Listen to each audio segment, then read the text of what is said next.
Okay, good morning. If everyone could take their seats.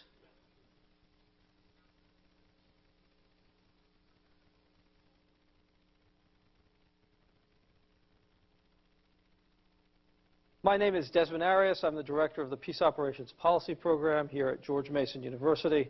We're running just a little bit late, and whenever I'm involved in a conference, I like to make sure things run on time, and I think that's especially true with today's meeting, where there are going to be so many important and interesting conversations that we really don't want to lose a moment to what we can actually hear with the really great group of people that Mike Dziedzic has brought together for this meeting. About a month ago, Mike Dziedzic came to me via email. I'd met him before. He said, well, I've got this program I want to put together. Do you think you guys can help me out? And I said, well, tell me about the program. He told me a little bit. I said, no, that's amazing. We've got to help you out. This is a great program to have here at George Mason. It is deeply related, obviously, to our peace operations program, but is also very closely related to my own interests in what Mike calls criminalized power structures. I've worked for a long time on crime and governance processes in Latin America and the Caribbean, and I am very excited to have people here whose work I have been interested in for some time, whose work I've assigned in my classes here at George Mason and at other places where I've taught. So thank you, Mike, for bringing this to us and for putting together such an interesting program. The Peace Operations Policy Program has been here for 20 years. It is largely the effort of Allison Frendak-Bloom, who was here for a very long time and who has unfortunately recently moved on to a private sector job. And Dave Davis, who also retired from here recently. And I have had the great privilege of coming into this program in the last year and a half and working with the truly amazing cohort of students that we have who are committed to peace operations issues, two of whom are actually here today. I think others will show up. Connor Gary's here. Paula Cambronero you met coming in. So we have a great group of students. If you guys are looking for anybody to work with you in the future. And please keep us in mind if you all have anybody who is moving through their careers and might be looking to earn a master's degree in issues related to this. I'll be around for the day if you want to speak with me about that or any other issues. So with that said, I just wanted to thank all of you for being here. I'm very excited about the deliberations. And now I'm going to turn it over to James Cockayne, who will be leading the first panel. Thank you very much.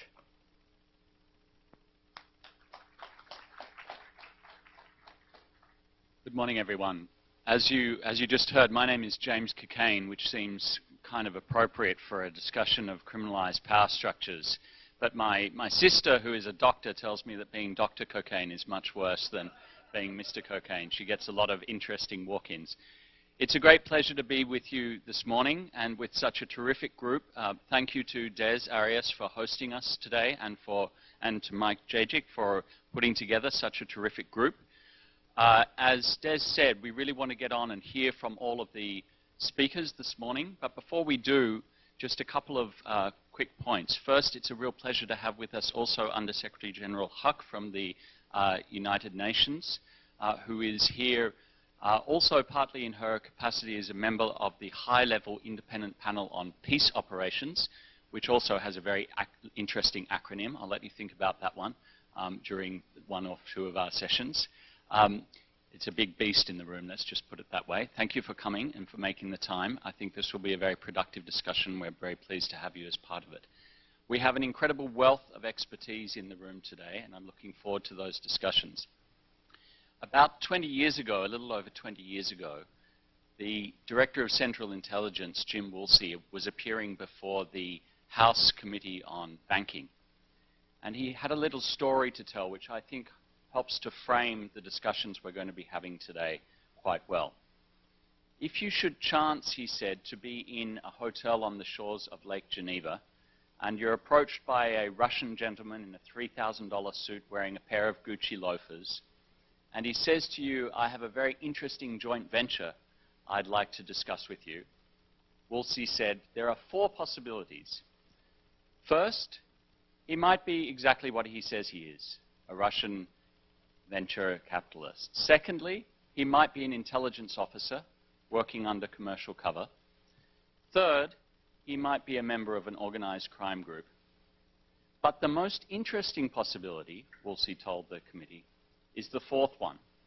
And that's that he's all three of those previous things, and all three of those organizations are perfectly happy with that arrangement.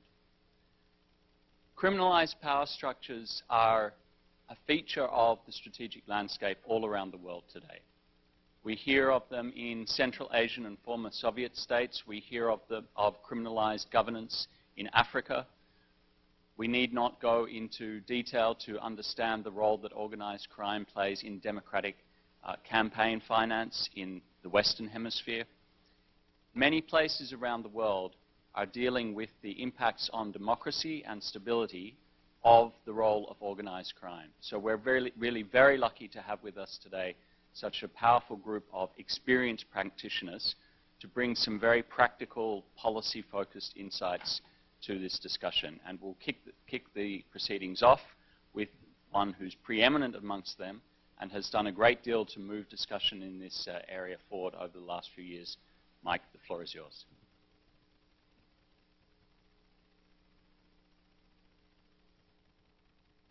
Well, good morning, everyone, and I want to thank you all for coming. And if everyone who RSVP'd shows up, we'll have an overflow crowd. So I apologize in advance to those who might have to go upstairs to the overflow classroom. I'm especially pleased that we have with us so many people from the U.S. government who are in policy positions to be able to consider the recommendations that we've developed.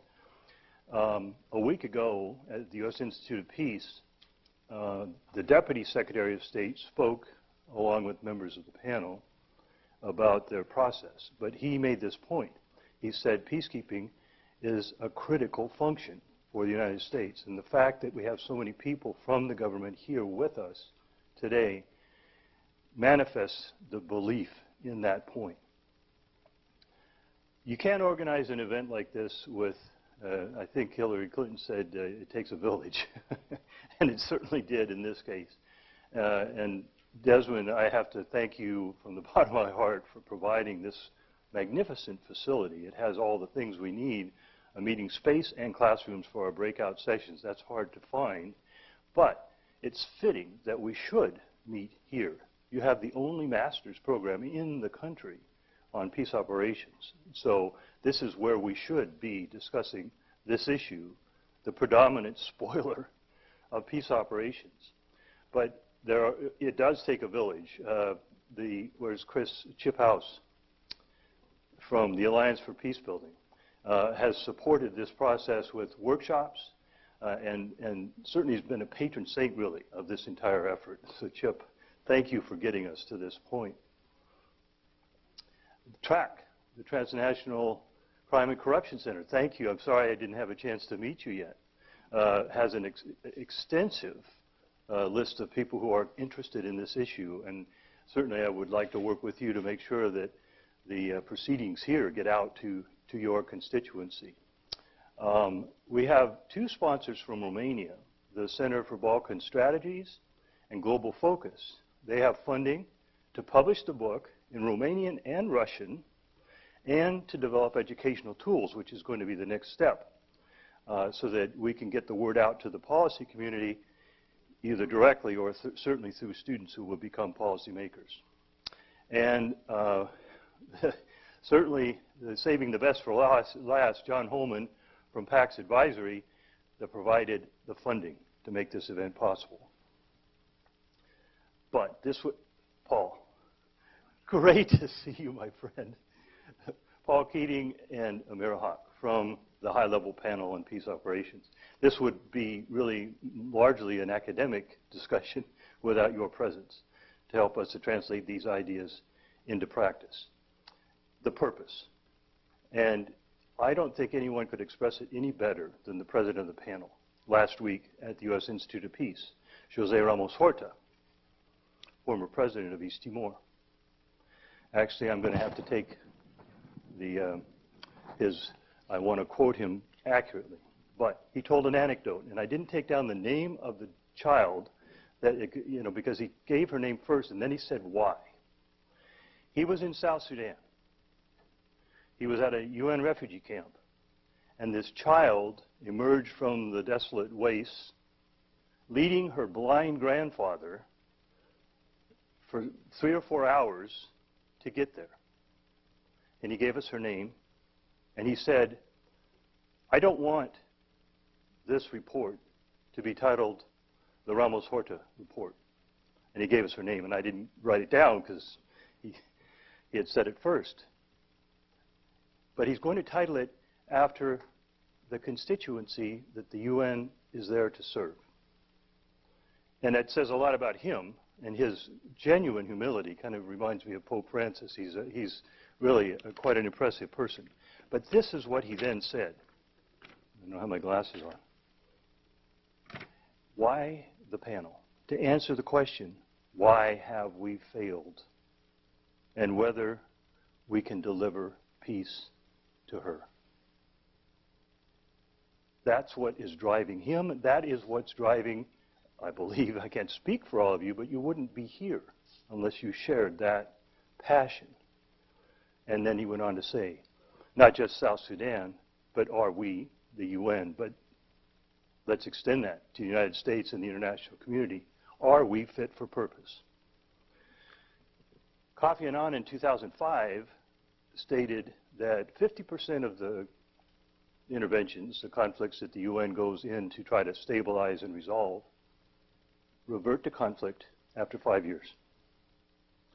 Another member of the panel, Hilda Johnson, at USIP, said that the relapse rate has been increasing since 2000. She didn't say since 2005, but increasing recently. So that is why we're here. We need to improve on that rate to deliver peace to all the suffering citizens of places who have been struggling with conflict.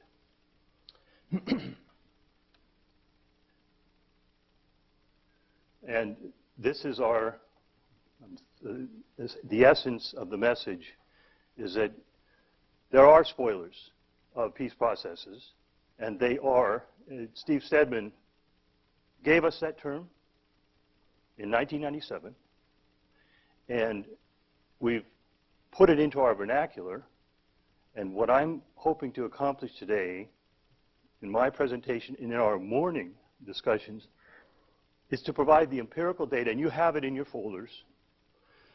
There's a very extensive summary of our case studies of the instances where those spoilers, hey Allison, good to see you. Sorry I missed you on the way in. Spoilers are criminalized power structures. I'm not saying there aren't any other types of spoilers, but I'm going to at least in just a moment list 18 peace missions, peace and stability operations. We're adding Iraq and Afghanistan are not peace missions, but these are missions that the United States was in the lead on, so we have lessons to learn ourselves. But they are the predominant threat to, not the only, it's not the only driver of conflict. Don't misinterpret what I'm saying, but if we overlook this threat, which we routinely do, habitually do, we do not have a foundation for a stable peace. And here's the good news, and this is the afternoon session. We've only got, I've crystallized our recommendations into 6. But these are actionable steps, but I am so grateful to you for being here to help us refine them before we go to print, but to make sure that they're sensible, actionable, and won't lead to unintended consequences. Here's the bottom line. The bottom line. They cost nothing extra. It's not that they don't cost any money, but we have funding sources for peace missions. We just need to use them smarter. And so that's why we have breakout sessions this afternoon, and looking forward to your help in refining these ideas. What is a criminalized power structure? The defining characteristic is that access to power, their access to power, is based on their access to illicit revenue. So that also gives you a sense, an insight into, gee, what strategy should we follow for dealing with this kind of threat? Well, cut off their illicit revenue flow, one of our recommendations. Illicit revenue might be a means or it might be a motive. It could be because of greed, or could be because they're using illicit revenue to pursue redress for grievances. Quite frankly, it's probably often both. When I began this project, the third point is, it's not just the bad guys. We all like to kick around insurgent movements, terrorist groups, because the only way they can get funding is through illicit revenue. There aren't any licit sources for funding an insurgency. When I started this process, sorry, Julia, AID said, no, it's not convenient for us to declare that states, we're going to consider states to be criminalized power structures. I'm going to get to the end, it's obvious we have a big problem. Consent, the consent issue. How do we deal with that? It is not convenient for the UN or AID. Certainly it isn't appropriate to brand your interlocutor as a criminalized power structure. This is not what I'm suggesting is our approach. We shouldn't go about calling them that. But when we develop our strategies, we need to recognize that fact. But quite frankly, that is the conundrum. I'm going to kind of conclude with that. I need your help in considering how do we deal with that very consent issue. Because the UN cannot call the government of whatever. Well, I'm going to read to you about Guatemala, which is penetrated by a clandestine security apparatus. And by the way, an aside, clandestine security apparatus. This is an intelligence entity that penetrated the government and now is linked with transnational organized crime. The government is penetrated by the term they use, clandestine security apparatus. We never address DDR for intelligence organizations. Julie's going to talk about that issue in her group on accountability. But my point is, capture the state by a criminalized power structure is a huge challenge. We can't afford to ignore it. And I just described why we tend to ignore it, because it's not convenient for us to identify that or recognize it. And of course, the bottom line is, they're not listed on any organizational chart. This is a sub rosa illicit entity. What do we do when we perform our assessments? We look at the formal structures of power. We look at the formal economy. Rebecca, good to see you. We don't look at the informal networks that really determine the nature of the political economy and the underground economy. And it's the nexus between the two, the illicit political economy, that we need to recognize. That's also a fixable problem. And Oscar Vera is here to tell us how he did that in Bosnia.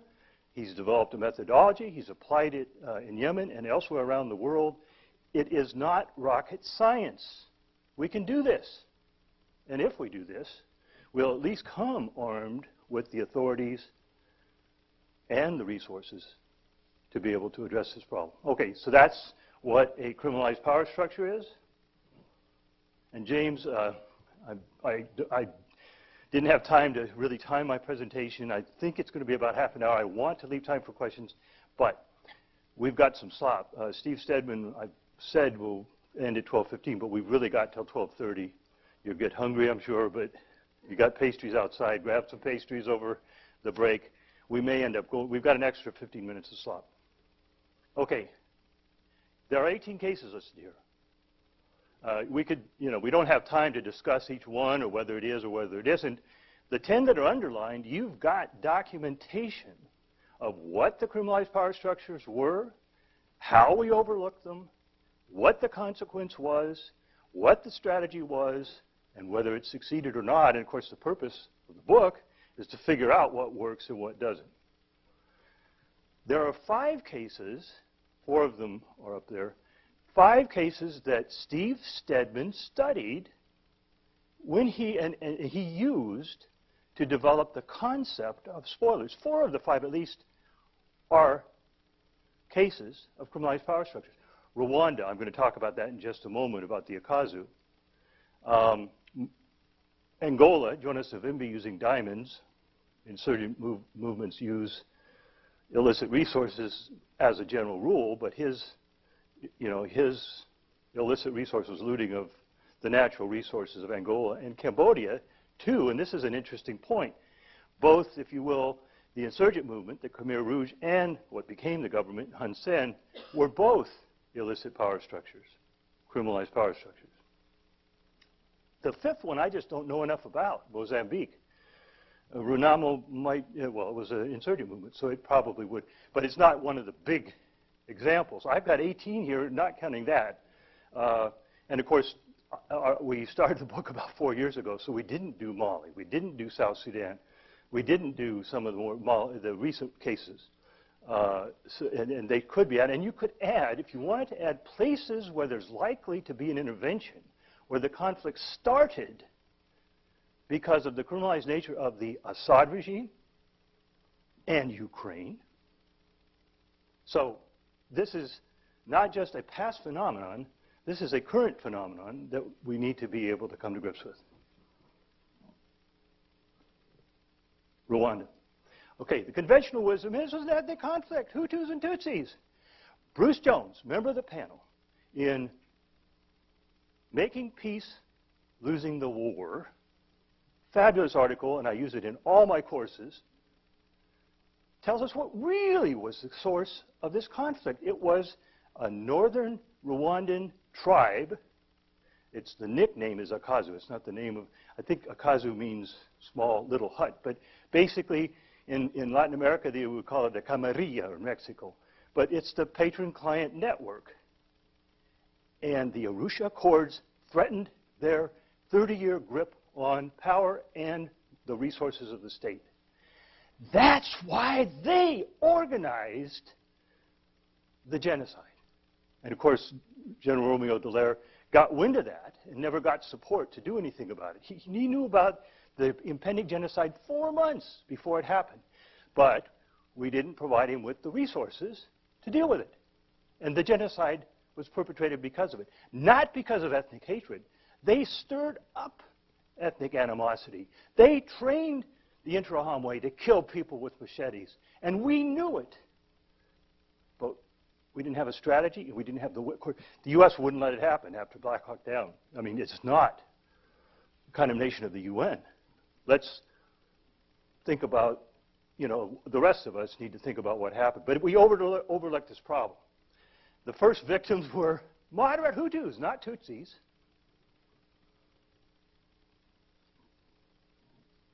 That's a pretty passionate, I get passionate about that, but Kosovo is the case. I was a strategic planner for Kosovo.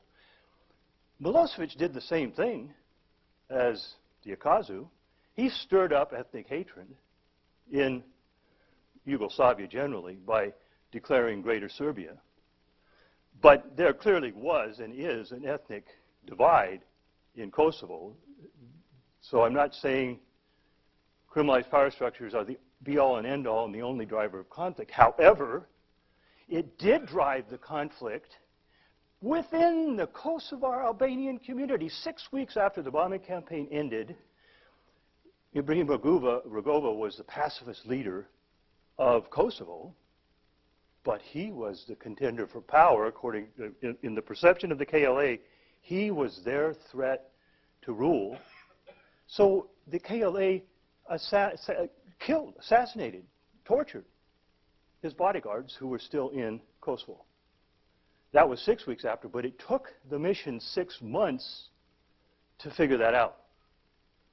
And it took over 2 years to get the ability to do anything about it. 2.5 years, and of course Serbs were being killed, along with members of the LDK, Rugova's party. The Marti report in 2010 by the Council of Europe was looking into accusations of organ harvesting is what precipitated it, but he basically describes the criminalized power structure. Main KLA units correspond to structures that controlled organized crime. There are different clans in different parts of Kosovo controlled the organized crime activity in that part of the country, in territory where they were active. So as I said, in 2002, we finally got our act together and started to arrest people and begin to take apart this network. What do we need? Formula for success. Let's start with it, not wait 2.5 years to have criminal intelligence-led operations. Stefan Feller was the instigator of this, and he would have been speaking to us. He would have been here if he could have. He was going to speak to us, and he had to go to Rwanda. I'm not sure what's going on in Rwanda, but anyway, he's got to go to Rwanda, so he couldn't speak to us about that. I asked him to talk about that and consent. Julie, I wanted to have a chance to talk to you about how do we deal with this challenge, which AID has to confront routinely, but this is my challenge to all of you. How do we deal with the problem of consent? But we need to have this capability, but we can't go about arresting. I'm going to talk about untouchables in just a minute. Once you have the intel and evidence, you've got to arrest people. This is not something that you do with a pickup team. You're going to have professionals do that. We've got recommendations about that. Of course, you've got to have consequence management, crowd and riot control, and what are you going to do after you arrest them? Turn it over to the local judicial system to deal with? We're going to hear in Guatemala about how well that works, but it's been a common problem elsewhere. Fortunately, we had executive authority. We just didn't use it initially to try cases. We had to create what we called 64 panels, but judicial panels and prosecutors to try cases with internationals in the majority initially. Once it starts working, you can transition. Okay, that was the key to success in Kosovo. I want to read this quote from Clint Williamson, because the executive authority that UNMIC had was transferred to EULEX. EULEX, after the Marti report, in 2010, how many years later, a decade later, began an investigation. Clint Williamson, who was in UNMIC, he was the head of judicial affairs, led the investigation for 3 years. He announced in July, he announced the results. And I'm just going to read them to you because it's so powerful. This is a definition of a criminalized power structure. Senior officials in the former KLA bear responsibility for a campaign of persecution directed at ethnic Serb, Roma, and other minority populations, and toward fellow Kosovar Albanians, whom they labeled either to be collaborators with the Serbs or, more commonly, to have simply been political opponents of the KLA leadership. This was solely about certain individuals' criminalized power structure in the KLA leadership, using elements of that organization to perpetrate violence in order to obtain political power and personal wealth. That is what a criminalized power structure. And by the way, if it sounds like I'm casting aspersions on Kosovar Albanians, this is a phenomenon, and Oscar's going to talk about this, about the Croat criminalized power structure. This is a phenomenon throughout the body. It's a phenomenon elsewhere. But this is not an ethnic issue. This is about a criminalized political economy. So Clint, oh, and by the way, he couldn't name the people that he's prepared to indict because there's no court. Kosovo, the Parliament of Kosovo, has to pass a law to create the court where these cases can be heard. You can imagine how the KLA-dominated parties are going to vote. But, fortunately, there's opposition as well. I think they've got the majority. And certainly the U.S. is supporting that. Sierra Leone is probably well known to everyone. This is a case where just because you signed a peace agreement, the Lomé Accords, does not mean we've got post-conflict reconstruction, but the mandate, and especially the mandate, the resources given to UNAMSO, were based on best-case analysis. They're going to just simply comply, and they're going to do the DDR. And they got whacked when when they went into the mining districts, the diamond mining districts. That was the center of gravity. That's what the RUF wanted. When they were threatened, they took 500 peacekeepers hostage. This is not post-conflict. So the Brits, not exclusively, but the Brits really pulled the mission's fat out of the fire. And then once the mission had the resources, the capabilities to go after the center of gravity and actually assert control not only over the diamond mines, but the linkage with Charles Taylor in Liberia, which is what really instigated the whole conflict in UNAVSO in the first place. It was a spillover. If you come equipped with the ends, the ways, and the means, you know, Ebola is a terrible scourge, but it's not likely that Sierra Leone's going back to conflict. I'm no expert on Sierra Leone, but they've stabilized. When they had the right strategy, it worked. There's some other examples, and unfortunately, one of our case study authors for the DRC is here. You know about looting of resources, coltan, diamonds, gold, from DRC. But the perpetrator, you know, the illicit power structure in DRC is linked to, it's not just Rwanda, it's linked also to Uganda. We only looked at the M23. But the M23 was begat by the CNDP. That was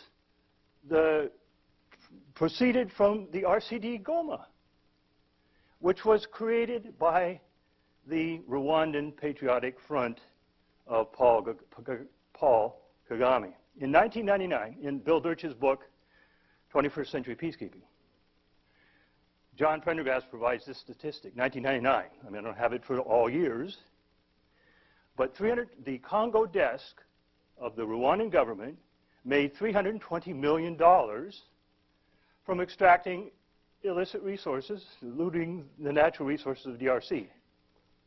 20% of the GNP of Rwanda. That suggests to me that grievance wasn't really the sole motive for what they were doing. Liberia, it's no secret that Charles Taylor ran a kleptocracy there. I think the key point here is that he met his demise because of the special court in Sierra Leone. A special court was essential to bring to end his criminalized power structure. Afghanistan, the key point here is, I don't know when the term criminal patronage networks was invented, but it was a few years ago. I mean, it wasn't after the Bonn agreement to determine how the government of Afghanistan would be created.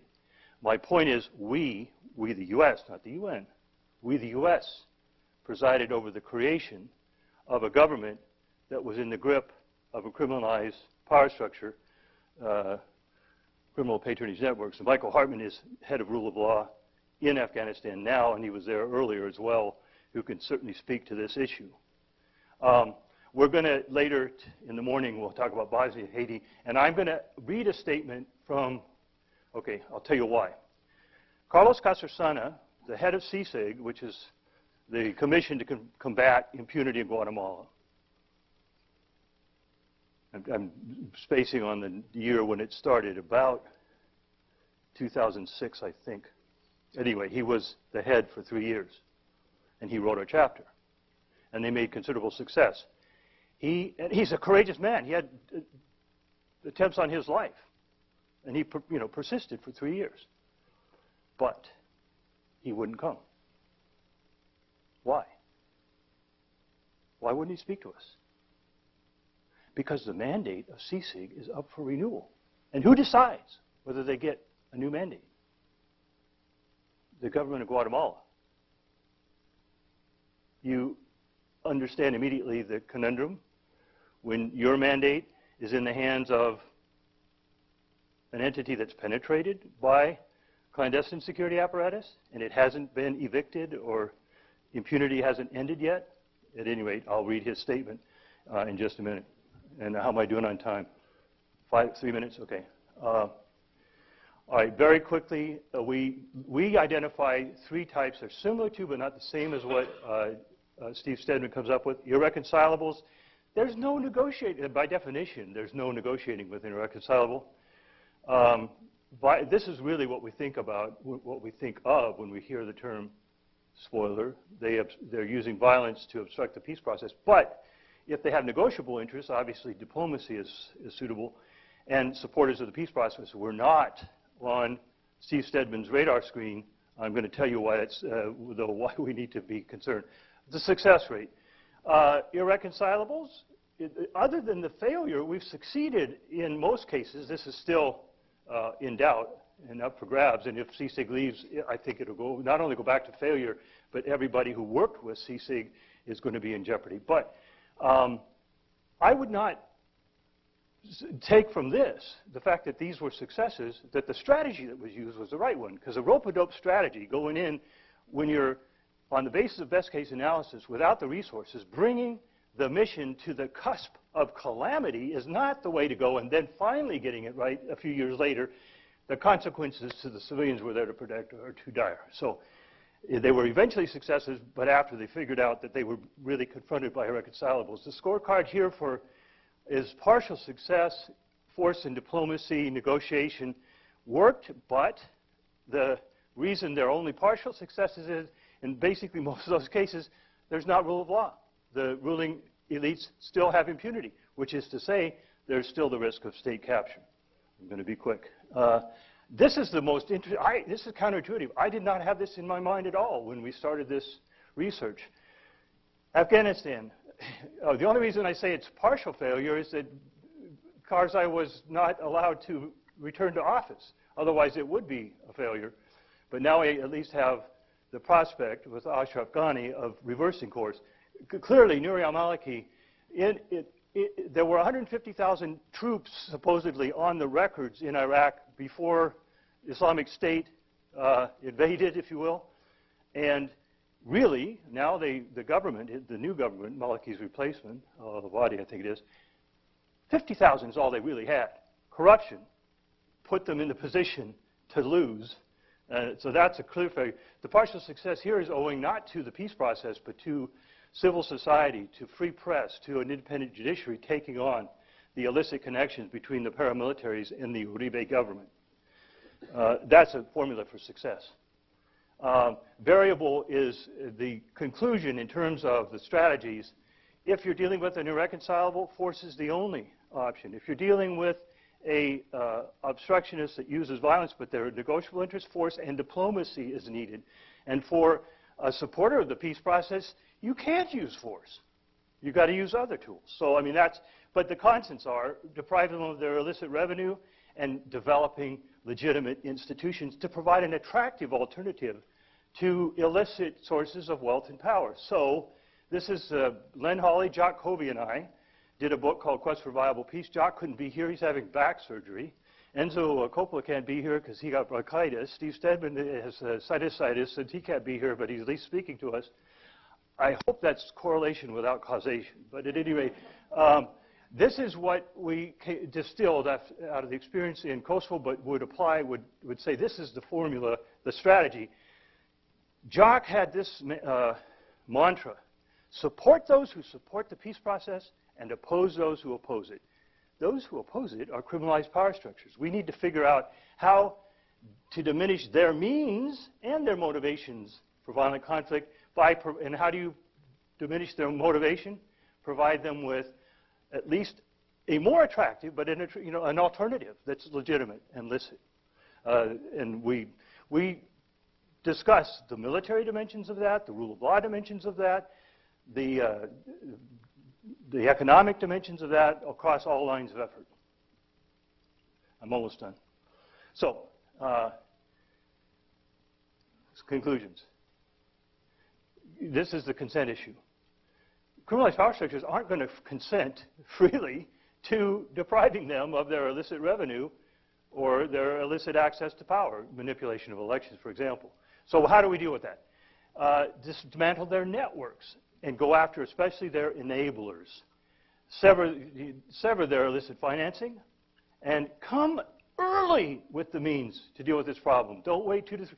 Imagine what it does to consent when you go 2 to 3 years later, oh, geez, we got it wrong. We've got to take away power to try people and convict them. We're in charge now. This is not a formula for consent. So let's get it right at the beginning, and that puts primacy on conclusions. So peace agreements do not equate to post-conflict reconstruction. What we call peace is but the continuation of conflict by other violent means. If you've heard something like that before, it's Clausewitz turned on his head. We've got 15 years. I showed you the 18 cases to show us that this is not an exception. This is the norm. It's planned for it. And we didn't recognize it. But here's the good news. We've got solutions. Here they are. And I'm not going to talk about them. You're going to talk about them. So I look forward to your advice and help us to get it right. Thank you.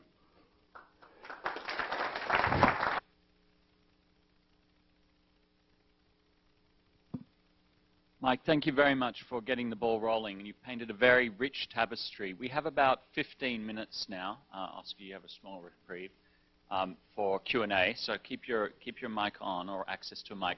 I believe there are microphones which will come around. I'm sure there are many questions. I'm going to get the ball rolling with one, but if you'd like my attention, just put your hand up or get my attention in some other way, and we'll have time for a few questions for Mike. Mike, you have painted a very rich tapestry there, and you've laid out quickly at the end a lot of the very interesting aspects of the how, the strategy questions that we're going to spend much of the day talking about. But before we get to that, I want to press you on the what. What exactly is our unit of analysis here? When do we know if we're dealing with a criminalized power structure, and when do we know if we've reached success in removing a criminalized power structure? And let me press you on that, because you've included in your sample quite a diverse array of different types of actors. By your own terms, kleptocracies, criminal patronage networks, non-state armed groups involved in illicit trades, non-state armed groups involved in selling licit goods illicitly, such as minerals. That's quite an array of different actors. So when exactly do we know if we're dealing with a criminalized power structure? When do we know if we're dealing with the spoiler of a peace process who is not a criminalized power structure? And how do we know if we've succeeded in dealing with that? And I'll give you a specific case to hang this on. Haiti, for example. In your list of success and failures, you have that as a success, because your unit of analysis was the gangs. Yes. But anybody who looks at Haiti today still arguably sees criminalized power structures. So why is that a success, not a failure? How do we know what we're dealing with and whether we've achieved success? Excellent. And these are things, I'll use this. Actually, you asked, how do we know? And I'll turn it over, if you don't mind, Oscar, the authority on this in terms of assessing whether we're dealing with a criminalized power structure. You don't want to get into it? Well, I'm not the authority. Oh, okay. But, well, give us your non-authoritative view. You've developed a methodology. Right. So how do you do it? Well, we need, yeah.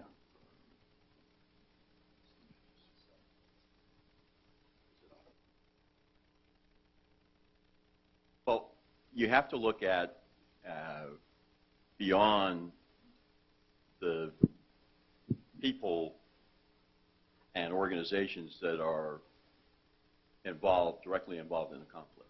You've got to look beyond those organizations. You've got to look at the relationships between elements in a political spectrum, and political could go down to tribal.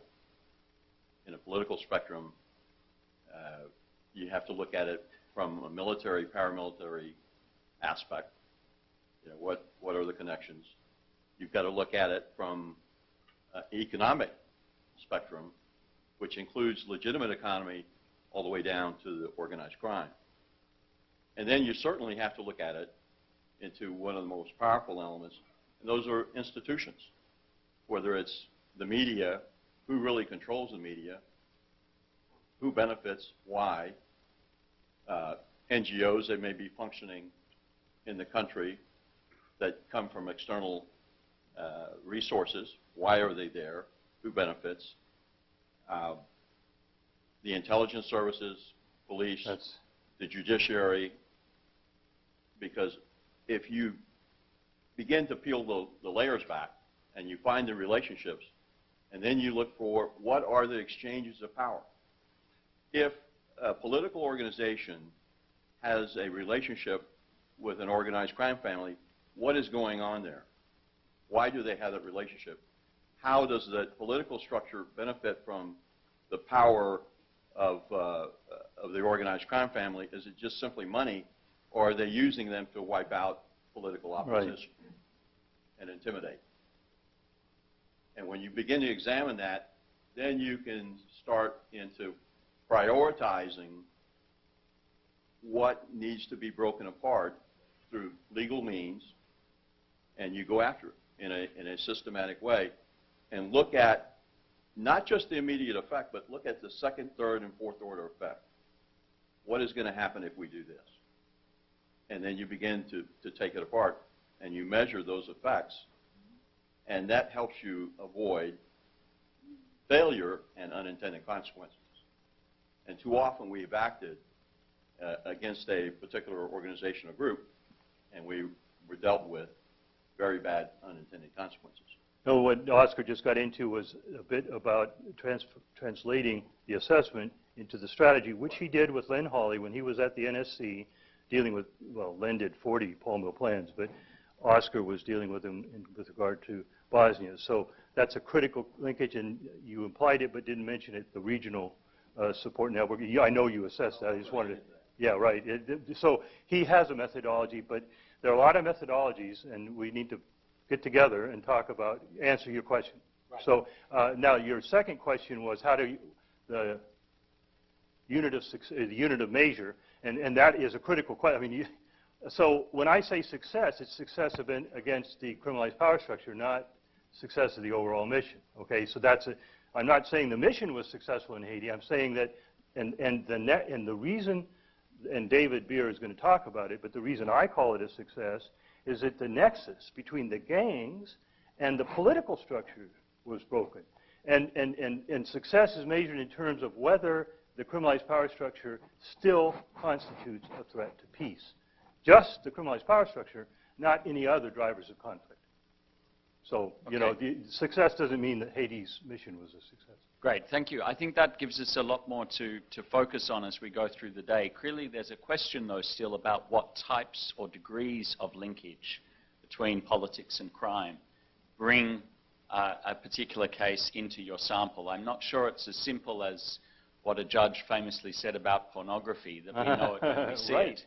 For a policy and for strategy, we need clearly to be able to define specific types of linkage or degrees of linkage in order to enact certain policies and strategies. I think you've given us, I just want to note that this is an item for further research. I don't think I've really fully answered your question in the book. But I'll look for it. I'll look for an answer to that question. I'm sure we have answers in the room. Under Secretary General Huck, you have a question. Let me give you the microphone. First of all, thank you, Mike, and you know this is great, and particularly for the work of the panel. And I wish there were more members of the panel here because I think it's really important for us to take all this in. We are grappling with obviously recommendations for where the future, of peace operations will be and where it's going, and so it's very important, for us to learn this. But so one of the issues that we're grappling with is just developing the mandate. How do we establish the mandate? What do we bring to bear in, when the Security Council, in, consultation with Secretariat and many other stakeholders, establishes the mandate? And what we have said is that there is clearly a lack of information and analysis that is brought into that development of the mandate. Particularly when you're talking about the criminalized, power structures, right. You're talking about information sometimes that is not shared or that is not made available. And that's what I want to ask you, that how are we going to bring this information Yes. to the attention, not only of a Security Council mandate, but clearly there are bilateral programs and many other, interventions that come into this particular country. So how do we get Yes. a hold, and how do we get our hands on that information? What is it that will provide that information to us in Yes. order that the mandates can be prioritized in a way that... That's a terrific question. David Beer is going to talk about that in his, well, you're going to talk about Haiti, but he's also leading the discussion of criminal intelligence, not intelligence, criminal intelligence-led police, which is to say the emphasis is on gathering evidence, but using means that police use. But it raises, you didn't use the word intelligence, but that's what this is about. Fortunately, Jana Nayergis, our author for the DRC chapter, teaches at the National Intelligence University, and we are in a dialogue about how does the intelligence community ask the right questions, kind of back to Oscar's issue, but how do you identify criminals? But what do we need to know, the key questions? I mean, by the way, Sarah Shays, who's traveling on her book tour on Thieves of State, couldn't be here with us, but she's identified this problem generally, not just in peace missions. But she has a list of, which I cite in the recommendation. But anyway, what we need to know. This is not rocket science. We can figure it out.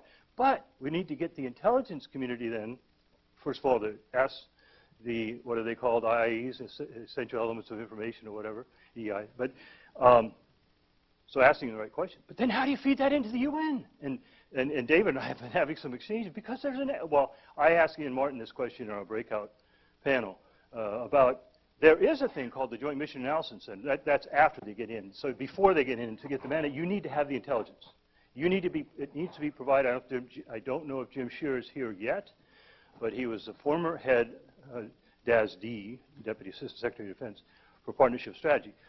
But he sent Janet an intelligence, U.S. intelligence officer to be the senior analyst for the Foreign Intervention Brigade in Congo. And he said, we're doing that elsewhere. So that's after the mission has started. But the point is, we need to, and this is one of our recommendations, we, the United States, and other member states, especially troop contributing and police contributing countries who have their people's life on the line, provide intelligence to do it. This is not something that you can do as a pickup team when you're setting up a mandate. The procedures have to be put in place now for the next mission. Of course, for the current missions, we need to put those things in place as well.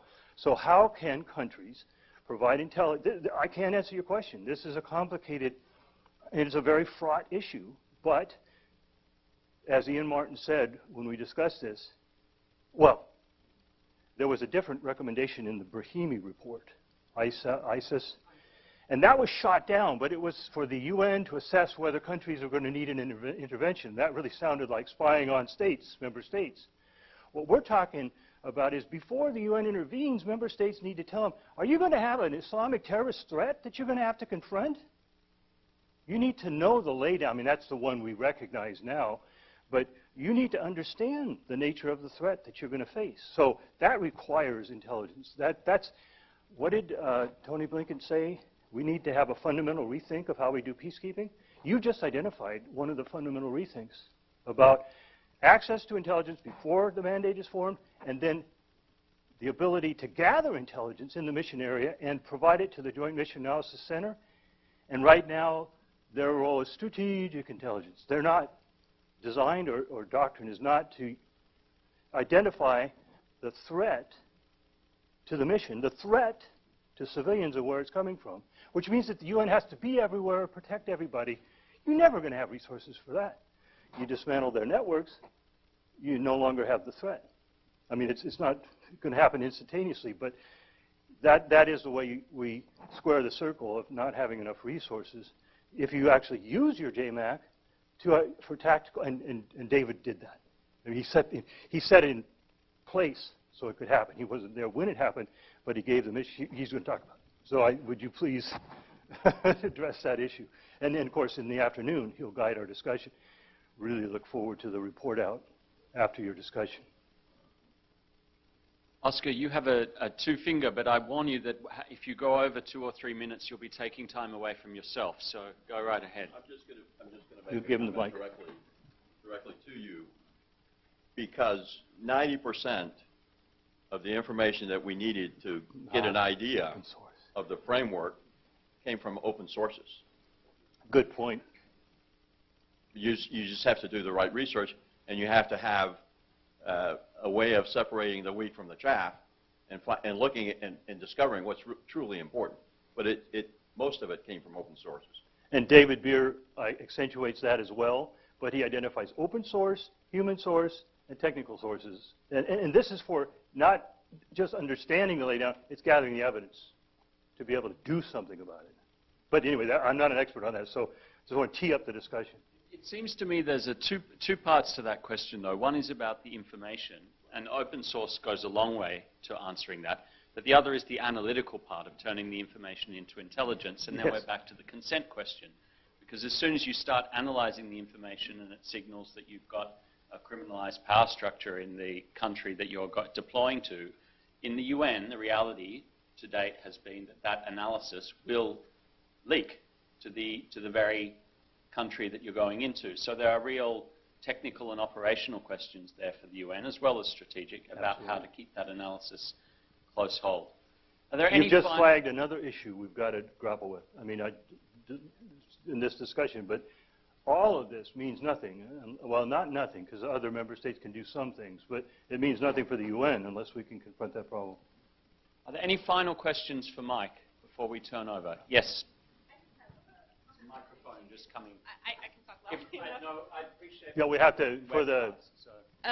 I just have a general comment, more for food for thought as we go through these discussions. A lot of the elephant in the room is the fact that criminalized power structures are represented in the UN. Right. Yeah.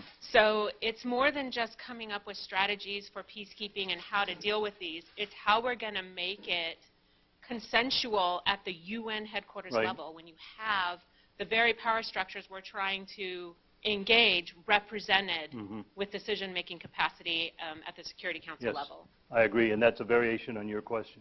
It is, and lest we leave this opening session on a too parochial a note, I just want to mention that some of my own research, which will be published later this year in a book called Hidden Power, The Strategic Logic of Organized Crime, looks at the role of the United States in working with criminal actors to further its interests overseas. And this is well documented in the United States government record.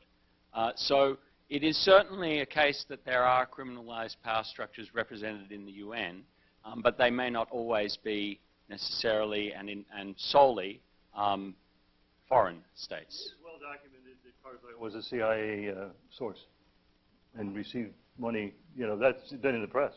Yeah, thank you. You're absolutely right. We need to deal with that. So, a big happy family at the United Nations. Oscar, let's turn over to you. Let's have a round of applause for Mike before we do. Next speaker we're very pleased to have with us today is David Beer, who served as police commissioner for the United Nations in its mission in Haiti around a decade ago, if I understand correctly. Is that right, David? In 0405. The floor is yours. Thank you very much. Thank you very much. Everybody can come back at their leisure. Thank you very much for your invitation to join such an illustrious group. I've had an opportunity to meet some new people, but also to renew relationships that have started many years ago. I'm a former Chief Superintendent and Director General of International Policing for the Royal Canadian Mounted Police. My experience in Haiti started shortly after the Harlan County incident in the early 90s. I led a justice development mission on behalf of the Canadian aid agency known as CEDA at the time in the mid-90s, and then returned in the late 90s in order to increase that program. It primarily focused on development of the police with smaller components related to justice development at the time. And as as our speaker suggested, I returned in 2004 as police commissioner, the first police commissioner of MINUSTAH, starting the mission in 2004 until 2005. And it's about that particular experience, but also in the broader context of my experience into the 90s that I'm going to address some things today. And because we're always pressed for time in situations like this, I want to stay as absolutely focused as I possibly can in order to throw out relevant information that I think you can use in order to consider these recommendations into this afternoon. So I'm going to start with maybe a little bit of an unusual step. And I'm going to actually read a short paragraph related to the recommendations so that you'll have a more specific context in which I deal with some of the issues around the illicit power structures in Haiti at the time, because I will go through them very quickly in order to arrive at the last and most significant, being the gangs of Port-au-Prince and the response by the international community in order to deal with the gangs of Port-au-Prince to the extent that they impeded the progress of the mission, endangered civilian lives, and basically stopped progress in terms of development, whether it was at the governmental level or in terms of sustainable development in the country more generally. So I'm just going to read the recommendations here very quickly. In any conflict environment, establishing and sustaining safety and security is central to providing aid, humanitarian assistance, and building a solid foundation for development. While the planning and preparations of MINUSTAH failed to recognize and then deal with the gangs of illicit power structures, the mission struggled. In 2007, operational success against the gangs of Port-au-Prince resulted from changes in intelligence operations and analysis, increased numbers and capacity of the formed police units, and the addition particularly of what might be called a SWAT team, more effective integration of operations between the police, the formed police units, and the UN military particularly, but also an integration demonstrated through the Joint Mission Analysis Center and the Joint Operations Center, an improved partnership with the Haitian National Police, and a committed military support in an integrated effort. It's hard to imagine operational success where any one or more of those particular initiatives was ineffective.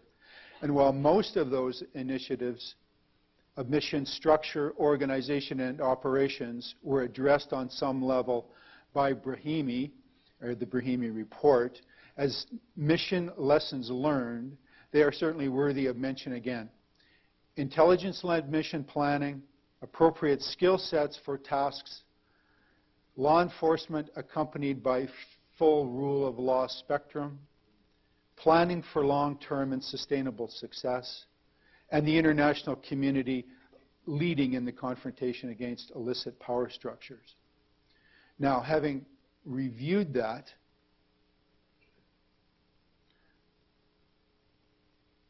I'll go back to the start and talk about illicit power in Haiti.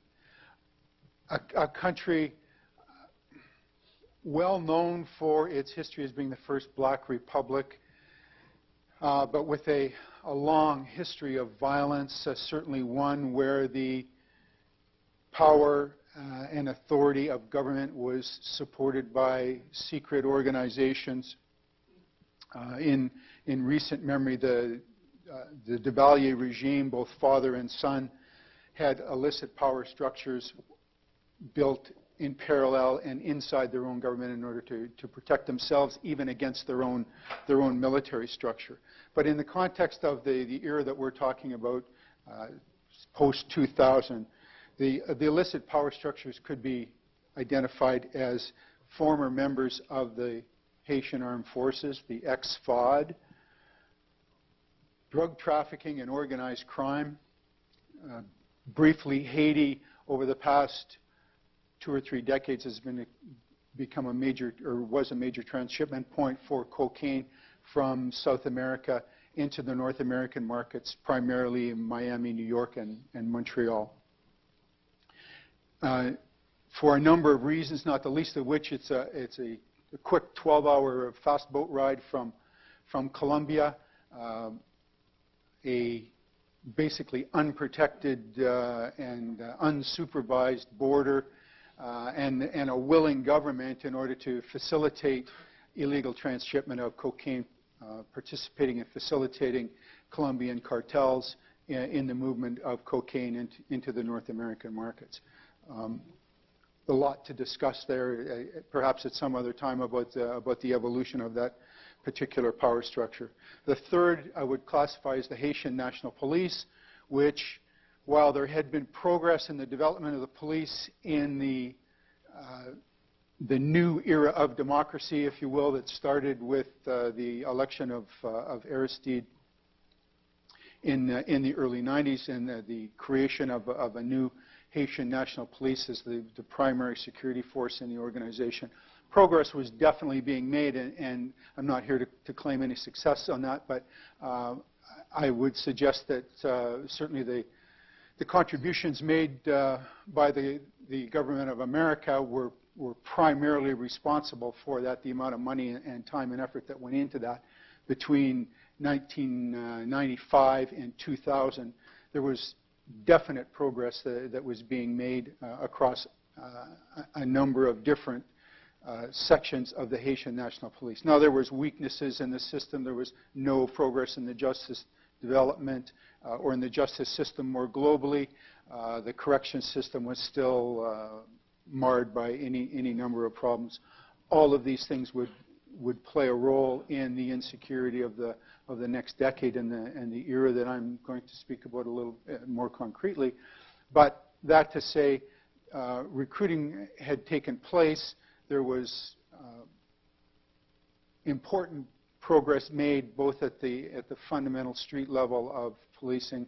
There was a growing competency in the executive of the organization, and progress was being made.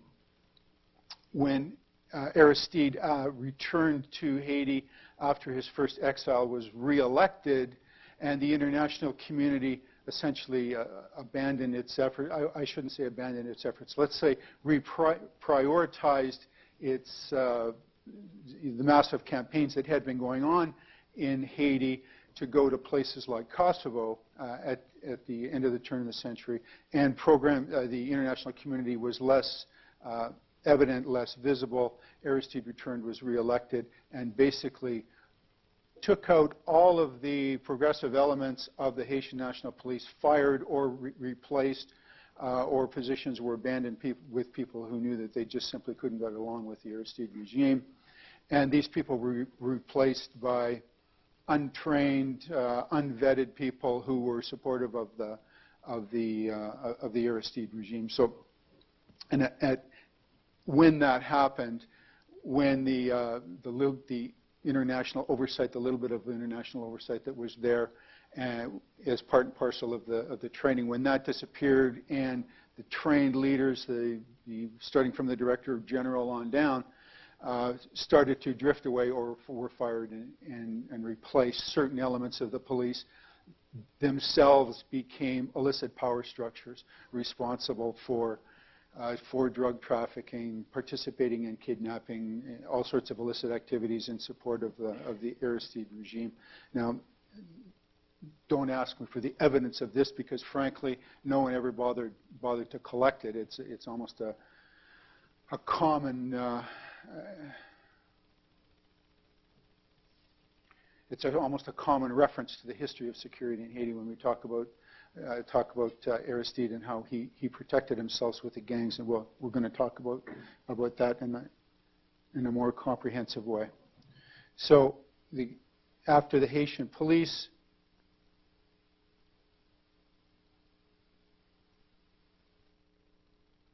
we could consider the private security firms completely unregulated, brought people or trained people, armed people in the country from coast to coast, and we're probably the largest employer in the country if you were actually able to count those numbers. Where there was no security that was suitably provided by the Haitian police around the country, or when, to the extent that the police had started to break down and themselves were part and parcel of the illicit power structures, the private security industry grew.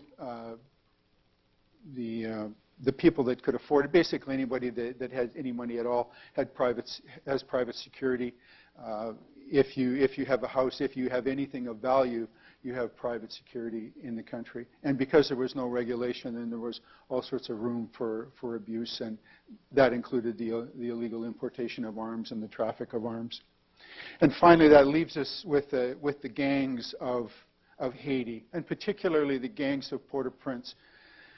We could talk about them more generally, but in essence, when we talk about Port-au-Prince and the central area of if you understand the geography of the city of Port-au-Prince, as it sits right on the ocean, the airport is in close proximity to the commercial industrial area, and the national roadway, Route Nationale, runs right straight through the center of it, and adjacent to that, the highway, and between the highway and the water is an area called Cité Soleil, which was created by Duvalier, which was essentially a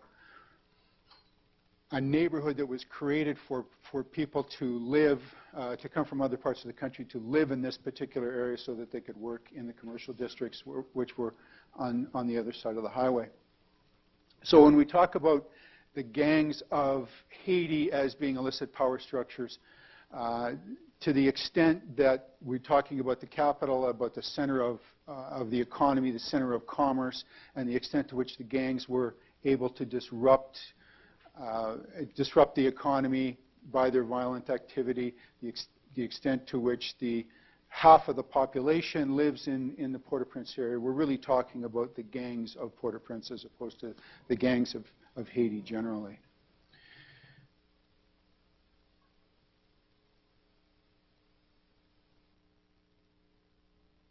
So what was the relationship of the gangs of Cité Soleil, the gangs of Port-au-Prince, to the peace process? How did they actually impact the peace process? On the first level, they were extraordinarily violent. They controlled by threats, by violence, by rape, by brutality, by murder. In many respects, for very little profit. And this is in some ways where I would take exception with the questions about the profit motive of these gangs. There were, relatively speaking, in the context of the economy of Haiti and how much money there was floating around, where could it be gained, the gangs were certainly not in the same conversation as the illicit power of the economic elite, or the illicit power of the economic elite. There was not much to be gained. They participated in the drug trade. They provided security for the drug cartels. They worked for some of the major businesses where there was no security from the police, or where private security was the sole service provider for the businesses. The gangs would collaborate with the business community. The business community would actually hire gangs to assist in providing security in different circumstances. But the power and the control of the gangs was gained by the violence and the threat of violence that they were able to inflict on the population. Now, at the time of the second, I don't want to spend too much time talking about history here, but at the time of Aristide's second exile, the level of violence escalated with different illicit power structures seeking to establish themselves, establish a particular presence. Certainly the ex-FOD during the time of the exile were very prominent. The international community that came in to quell the violence at the time of Aristide's exile worked very forcefully to quell the violence. They were strong, they were coordinated. It was a successful military effort in order to tamp down the violence that was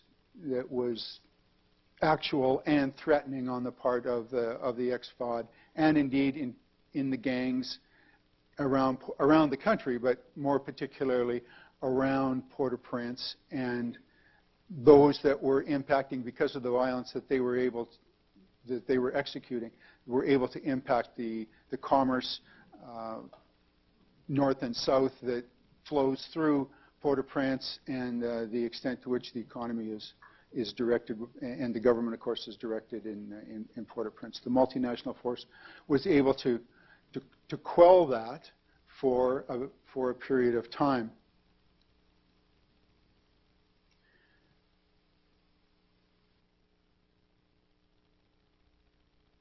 But what occurred then, when the international community replaced the multinational force with the UN mission MINUSTAH, was a period of inactivity, not at all a smooth transition between the two.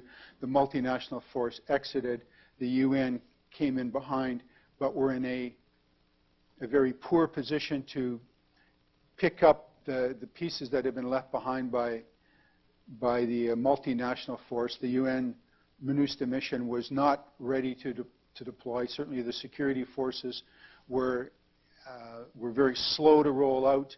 It was quite literally 8 months, from the time the mission started.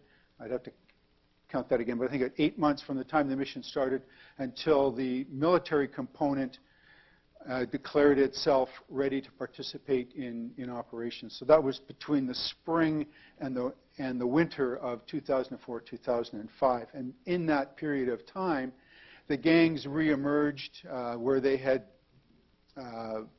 where some gang members had been jailed, all without due process. We should point out, and maybe talk about that later.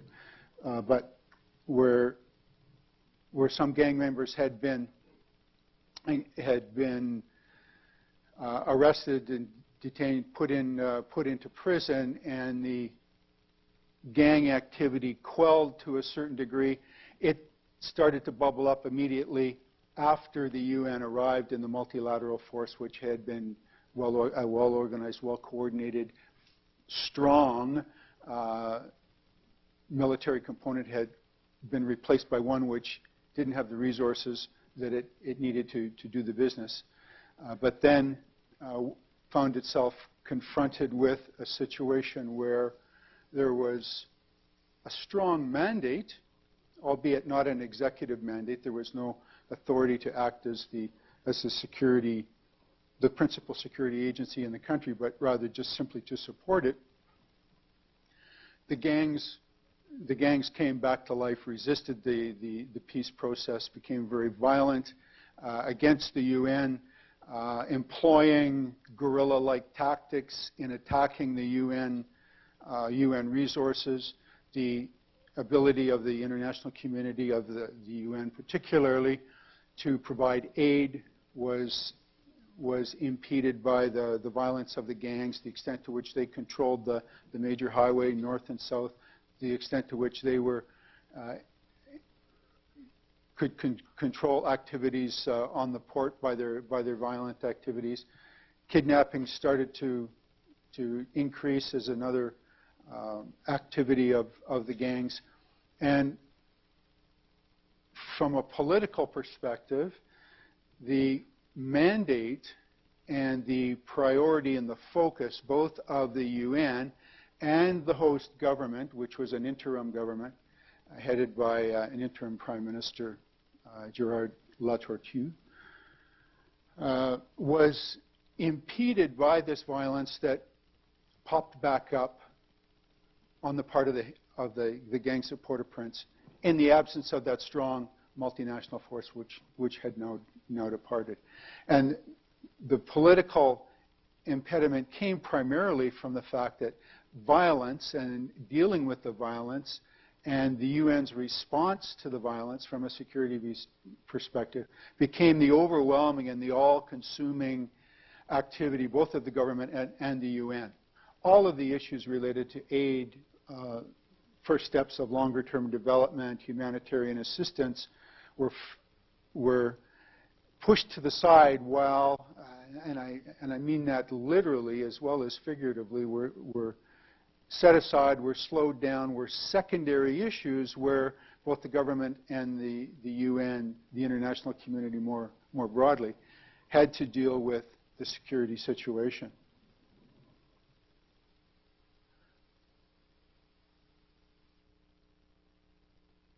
And finally, the impact in driving home the fact that, as I referred to very briefly in the opening statement about what had gone on in terms of development back in the 90s, was the absence of the rule of law. The justice system was broken. There was corruption from top to bottom. Laws hadn't been rewritten or updated in decades. There was no consideration of forensic evidence as an example. There was no accountability, no transparency in a system that was simply broken and certainly didn't support a policing organization which 10 years earlier had been making progress. So now we find ourselves in 2004 with no judicial system, with the Haitian police basically dismantled by Aristide when he returned. Formal security in the country had been replaced by the informal security and the illicit security of organizations like the FAUD, like those criminal components of the Haitian National Police, like the private security firms which were unregulated and basically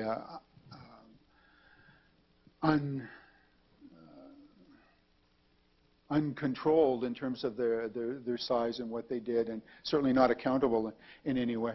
So what was done, what needed to be done, what assessment took place, and on the part of the international community, on the part of the UN, goodness, 3 minutes. That's going to be quick. What did they do? Well, very quickly, they needed to deal with mission integration, first of all. Putting into place and taking those steps that had been alluded to in the Brahimi report years before, actually translating that into action. And on the ground in Haiti, that meant a police operation and a military operation that were coordinated, where there was a common understanding both of the problem and of the solutions. Secondly, was to be able to gather information and act on that information in a comprehensive way. Again, back to the notion of information analysis, back from Brahimi, back to the notion of mission analysis. A JMAC, a Joint Mission Analysis Center, was created in Haiti very effectively. Within days, it was recognized as a benefit to the mission, but one that was going to, in the future, have significant benefit. There had to be steps taken in terms of the competencies of the personnel from the mission. Something that I glossed over was the notion of the mission assessment, the problems that were anticipated when the mission came to take control of the country from a security and stabilization perspective from that multinational force. There was a perception that the unrest and insecurity that had predominated during the 1990s, which was very much political. It was characterized by large demonstrations, illegal and legal, violent responses by the government to those demonstrations, violence on the part of demonstrators. That's what had been prevalent in the insecure environment. That was the earlier missions of Haiti during the 1990s. The MINUSTAH mission made assumptions that that is what violence in after the second exile of Aristide, that's what this new violence would look like in the 20th century steps to redevelopment of Haiti. So they formed the mission, they staffed the mission, they anticipated the mission that would have to deal with the same sort of security situation that was prevalent back in the day.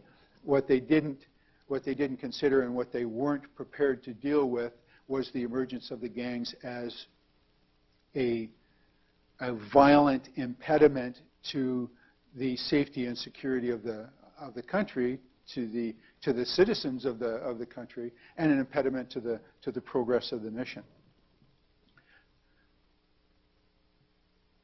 So the creation of the JMAC at least helped to get them up to speed in terms of the available information and indeed intelligence that was required in order to have intelligence-led security operations against those illicit power structures.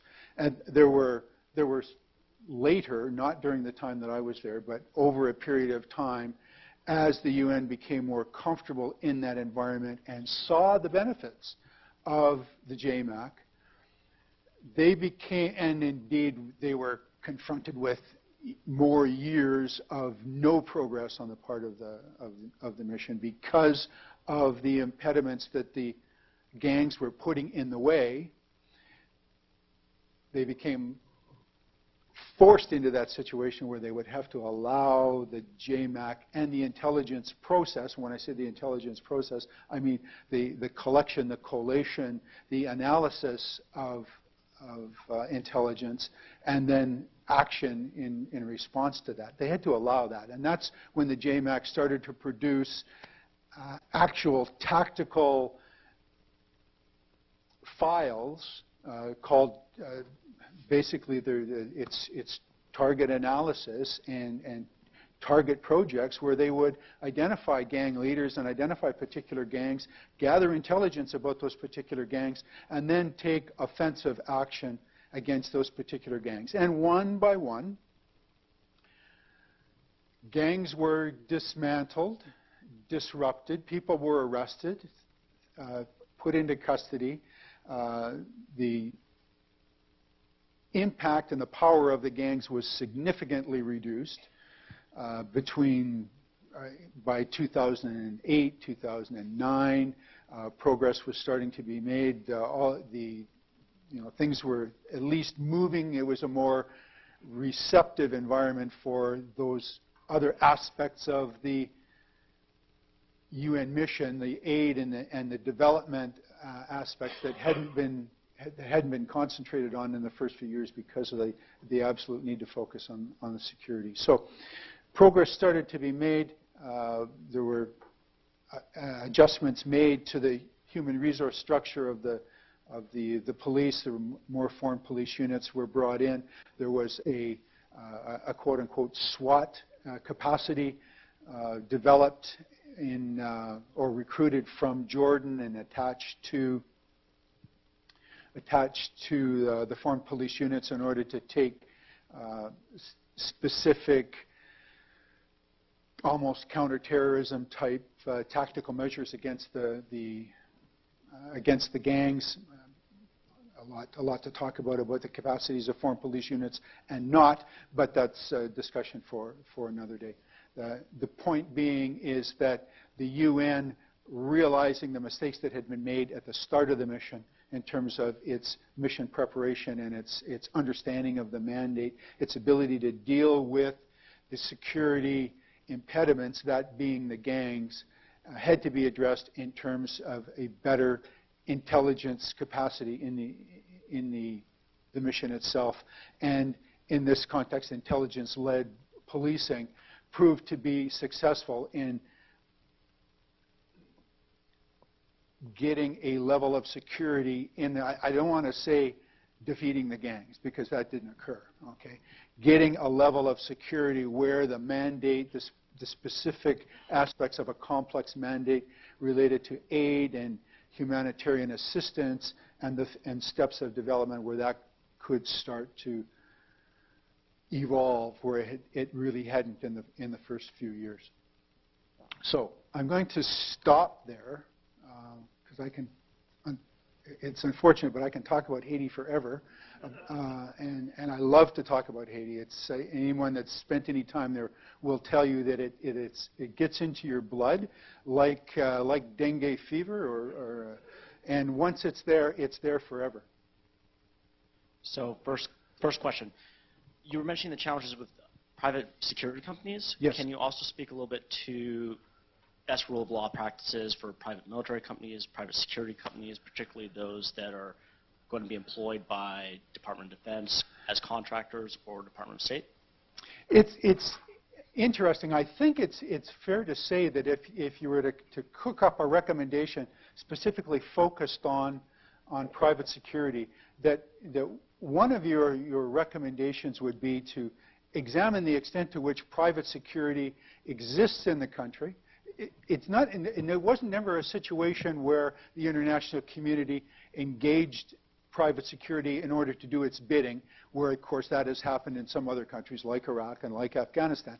It wasn't that situation. This is private security that supported the business community in the absence of a effective and efficient and accountable and transparent security system. So that to say is, if you're looking at illicit power structures, private security needs to be examined in the extent to which they are controlled by regulation, by law, the extent to which they have a free hand to bring in weapons, the training that they give. It's all about systems of transparency and accountability. And again, if you're examining a post-conflict environment and looking at the likelihood of the existence of illicit power structures, and you're trying to judge, is that organization an illicit power structure, or does it fall within the guidelines of what I believe to be an illicit power structure? When you ask yourself questions like, is it run transparently? Is there legal rules and regulations for them to participate? Do they participate in those and recognize the rules and regulations which are supposed to guide them? And if there aren't rules and regulations, is the government interested in putting them in? When you start to ask questions like that, then you have a much clearer picture. The fog starts to move away about whether or not you've got an illicit power structure or not. I guess your presentation, the previous presentation on Bosnia, brought up something that's come up in the past in other forums, is whether or not the use of military forces to conduct operations that are really criminal justice activities is appropriate. And so I bring the example of the Australian International Deployment Group as an example of where you have trained police officers who are trained to conduct operations against criminal groups in other countries.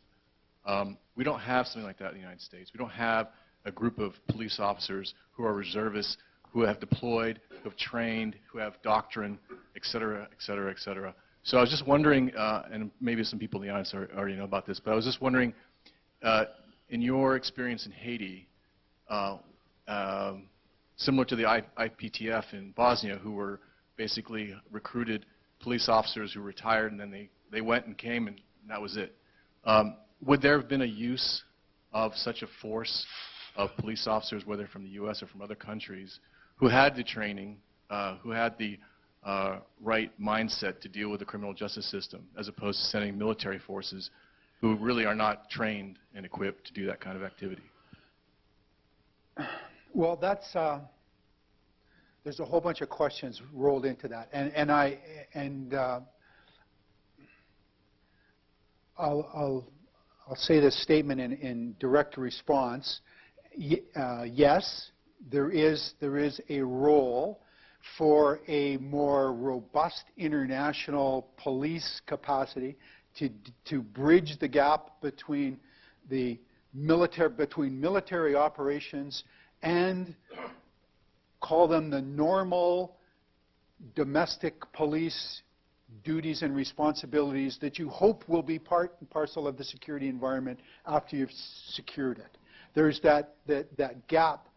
And in Haiti and in other countries, Iraq and Afghanistan, even as examples, where the bad guys, the illicit power structures, criminals that they are prepared to operate with terror-like tactics, or their people may be trained in terror-like tactics. That doesn't mean that it's not criminal behavior, but what it does mean is the international community has to resign itself that they're going to have to take as much force as is necessary, a policing term, a law enforcement term, not as much force as you have, the military equivalent, in order to deal with the situation. So in Haiti, we had a terrible situation that was reinforced by the exact problem that you raised, that the military didn't recognize it as a military problem.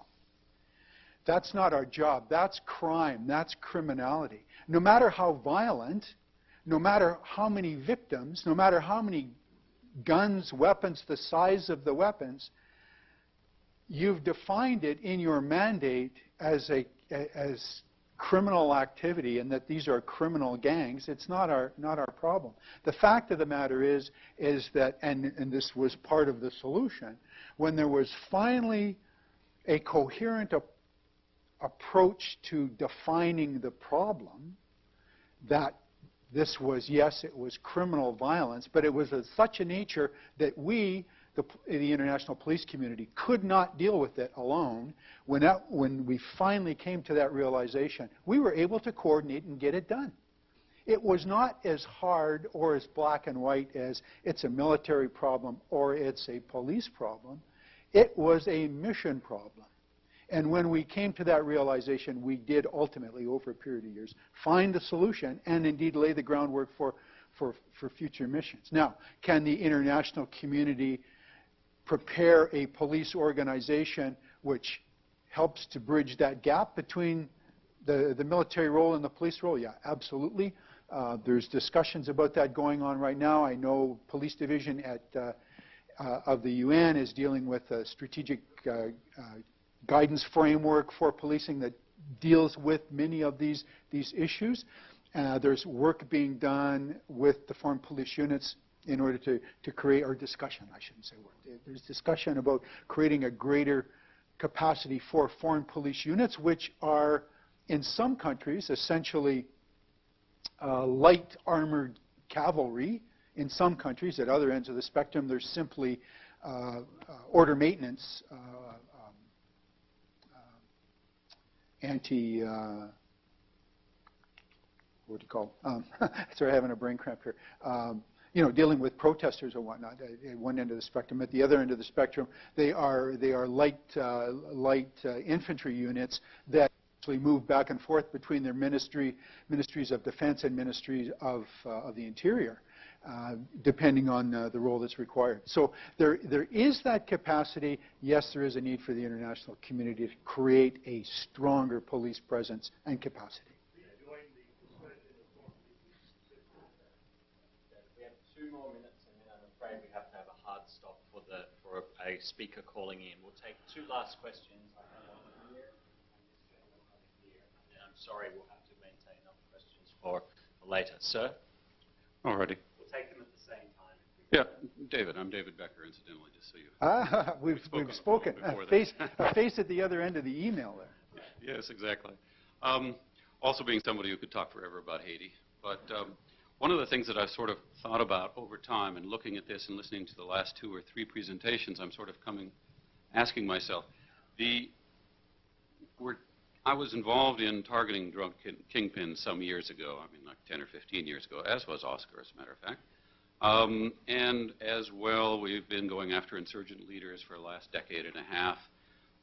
There's a question here as to whether really going after the heads of these organizations or the gang leaders, as we were doing, is truly really effective, or do the organizations just simply regenerate because the resources are there, the demand is there, they're violence entrepreneurs, they simply redesign themselves and go back into business.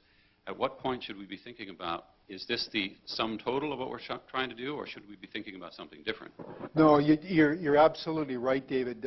Lopping off the head of a criminal organization is not to stop the criminal organization.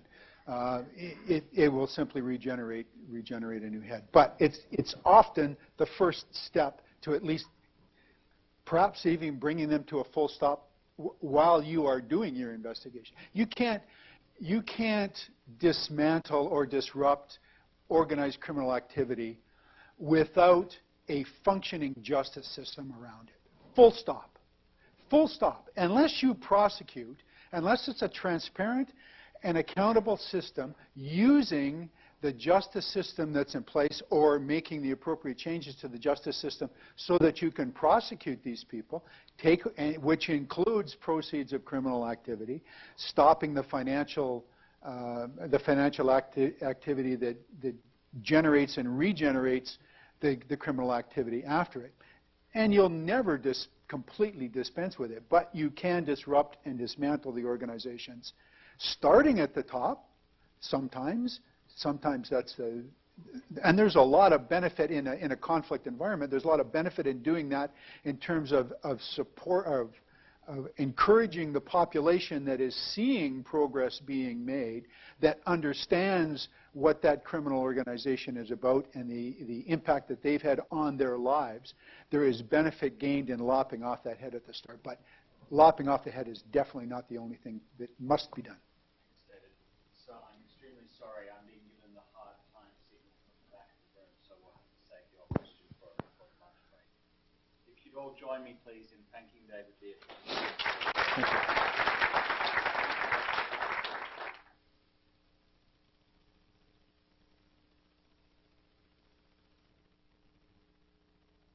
Hey, how about that?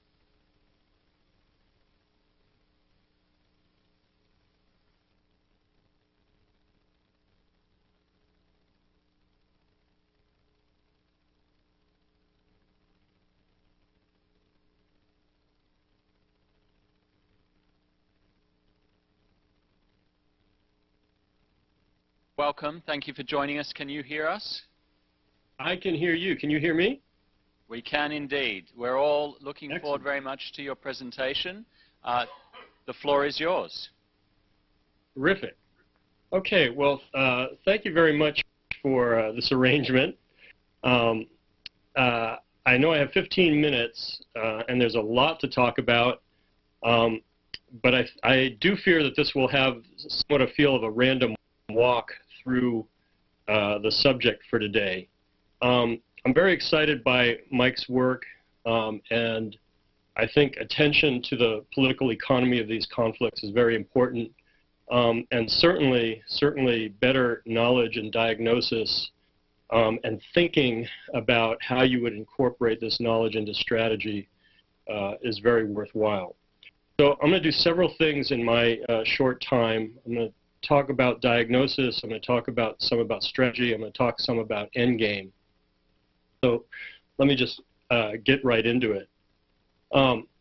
So the work at hand observes that the fact that governments or rebels have elements that are criminalized do not make the overall government or rebel movement criminalized.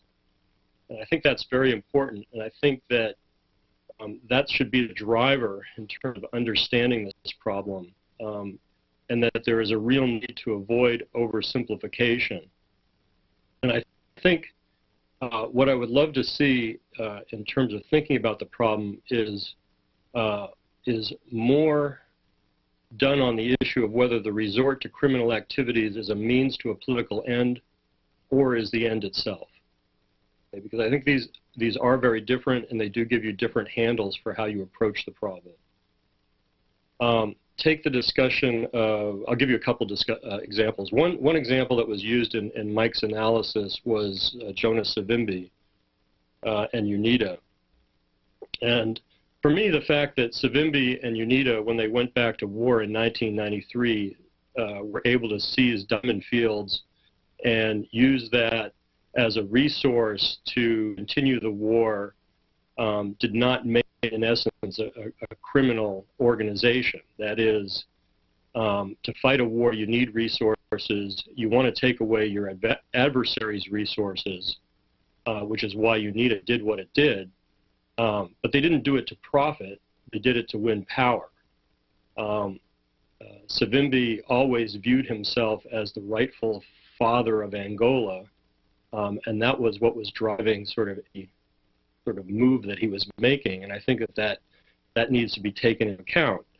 If you decide, for instance, for various reasons strategically, to get a negotiated settlement, you want to reduce UNITA's power, for instance, at the time, then trying to regulate the diamond trade made an enormous amount of sense, not because they were a criminal organization, but rather because these were resources that were so essential for them to be able to keep fighting the war. Or the Rwandan Akuzu. Were they thugs? Yes. Were they criminals? Yes. Was it all about controlling resources? Yes and no. If you could imagine, as Mike suggests, what was really needed was if you had had better diagnosis back in 1993 about the Arusha peace negotiations and the peace settlement, it would have been very helpful in the diagnosis for someone to say, you know, that there is this criminalized network within the Rwandan state called the Akuzu. They come from up north, and that's all very important, but what would be most important was to add, and they seem to have a zero-sum belief about resources in Rwanda.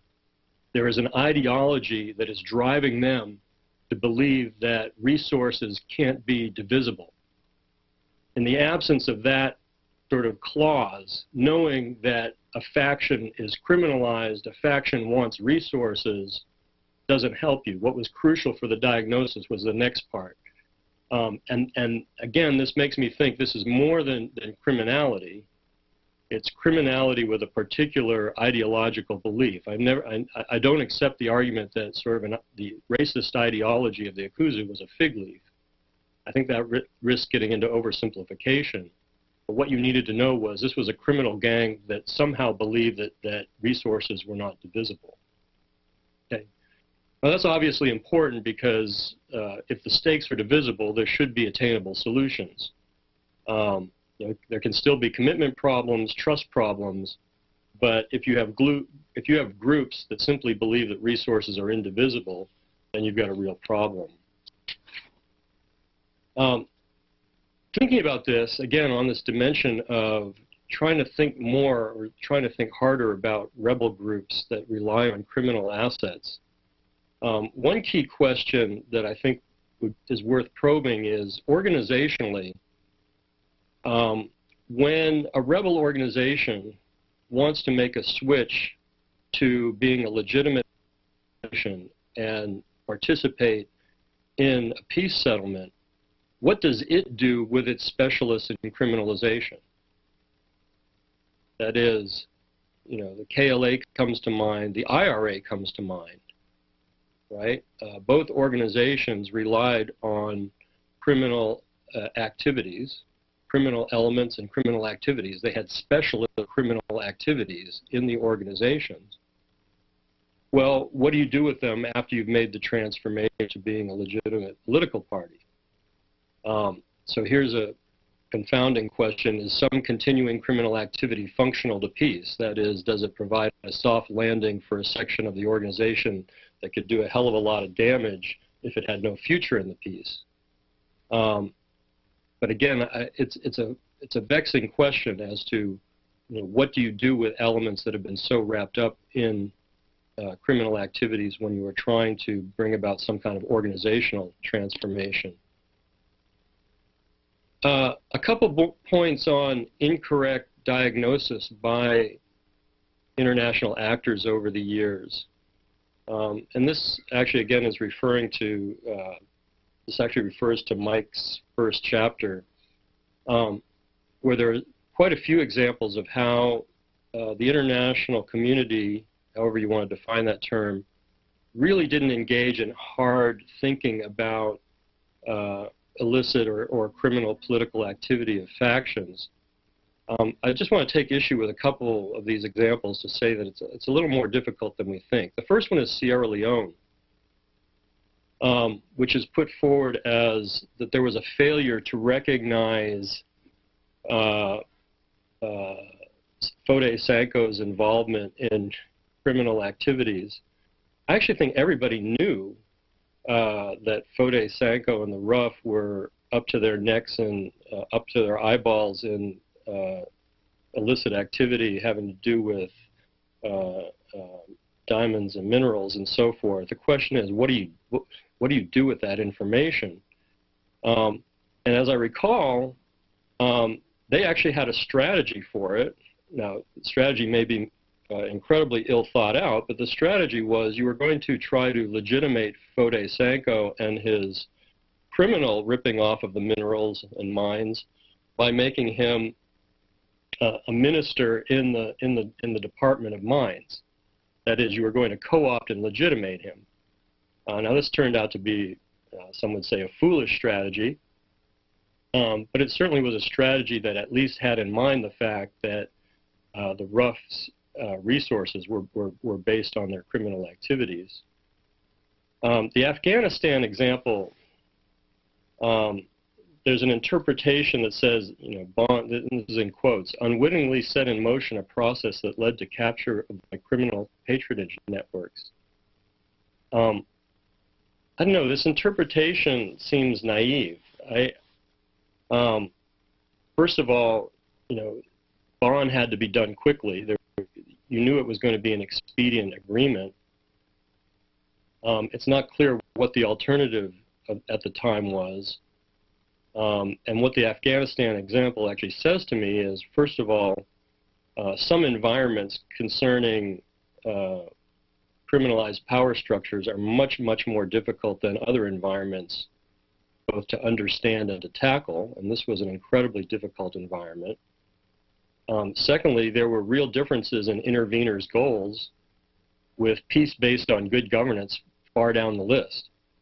It wasn't as if we went into Afghanistan in 2001 unified in terms of what was the end state we wanted and what were the priorities in terms of Afghanistan. As mentioned, the key one was counterterrorism.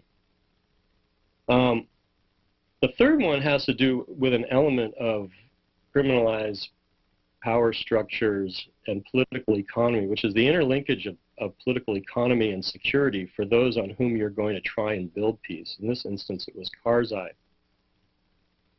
I was at a conference 4 or 5 years ago that was really, it was on patron clientelism within Afghanistan and corruption within Afghanistan.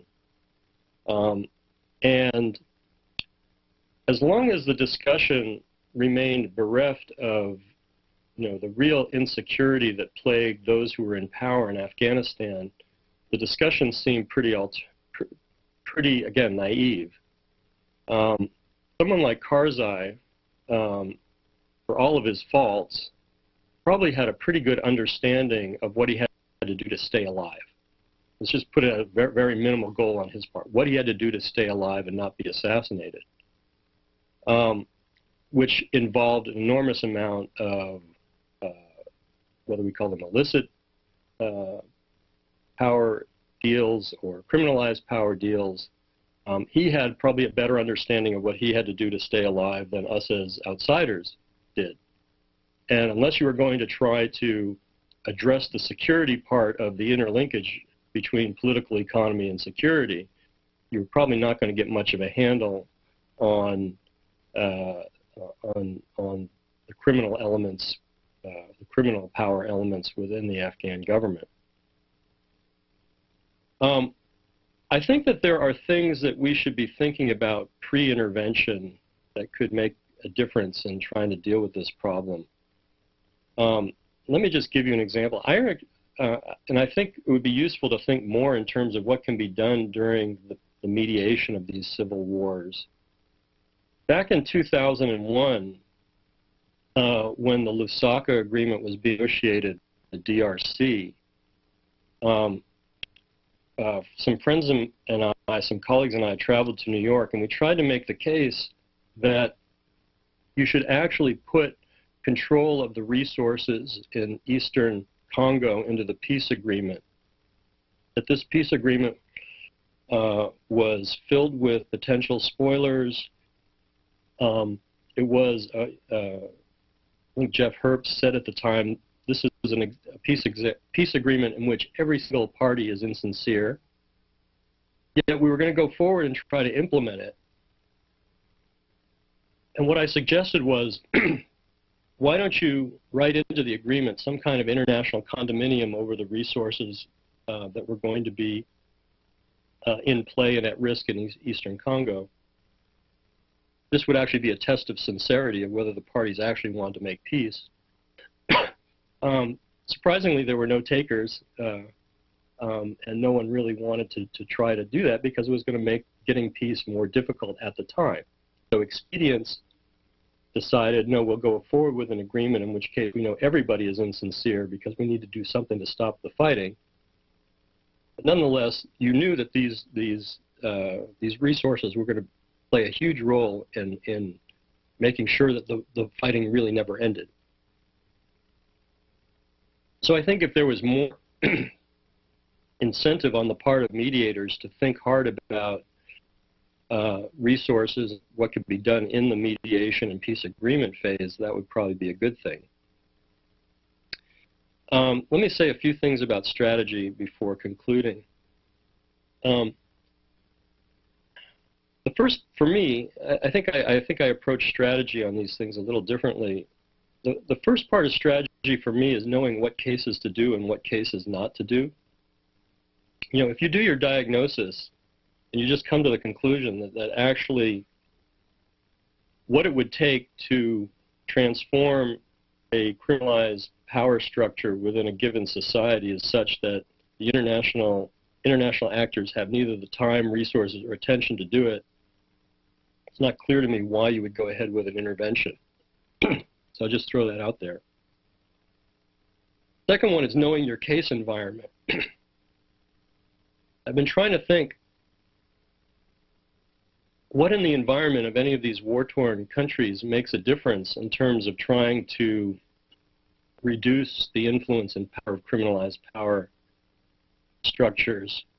And the first, of course, is what is the extent of the normal economy? What is the extent of a fairly normal market economy?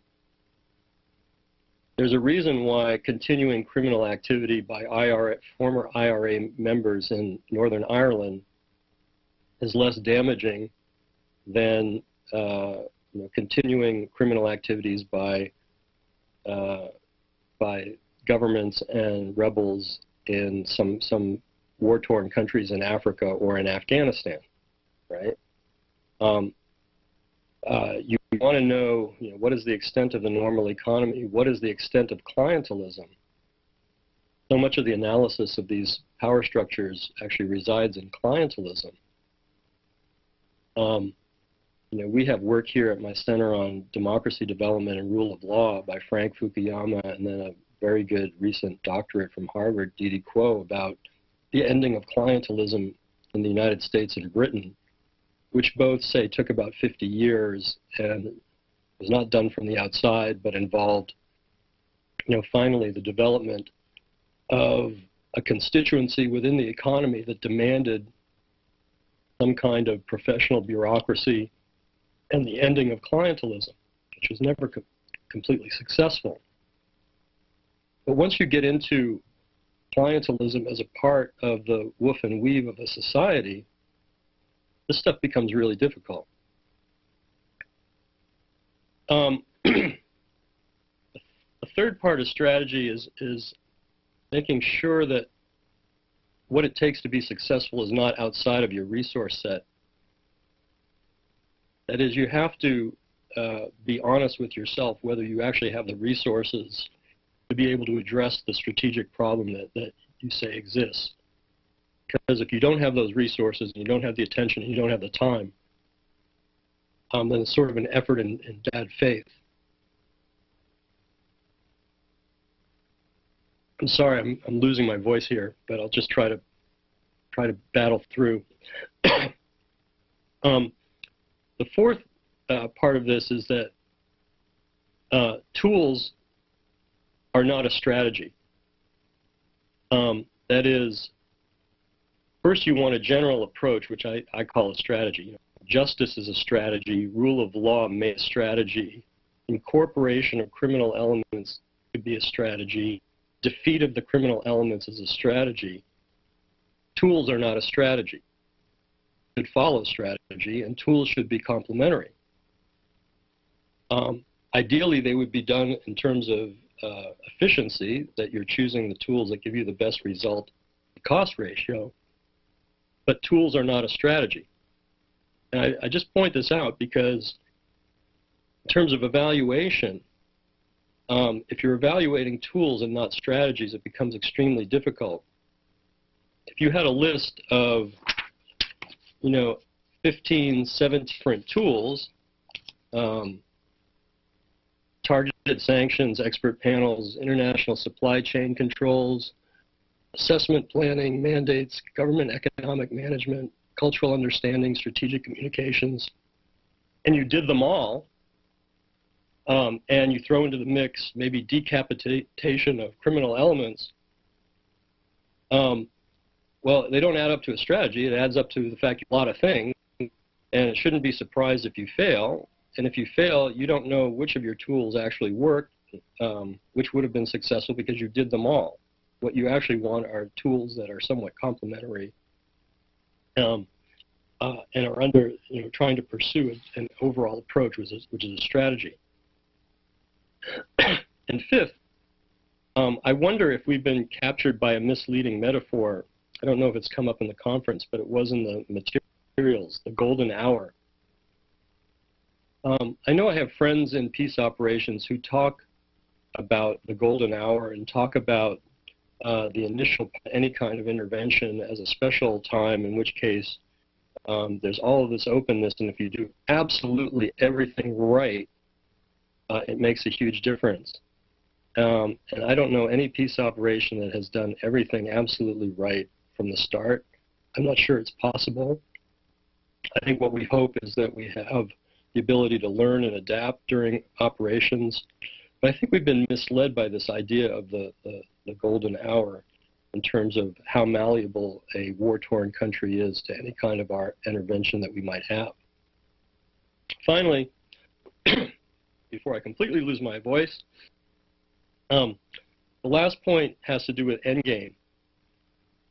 In approaching criminalized power structures, what is attainable with finite time and limited resources by outsiders? What are the overall goals?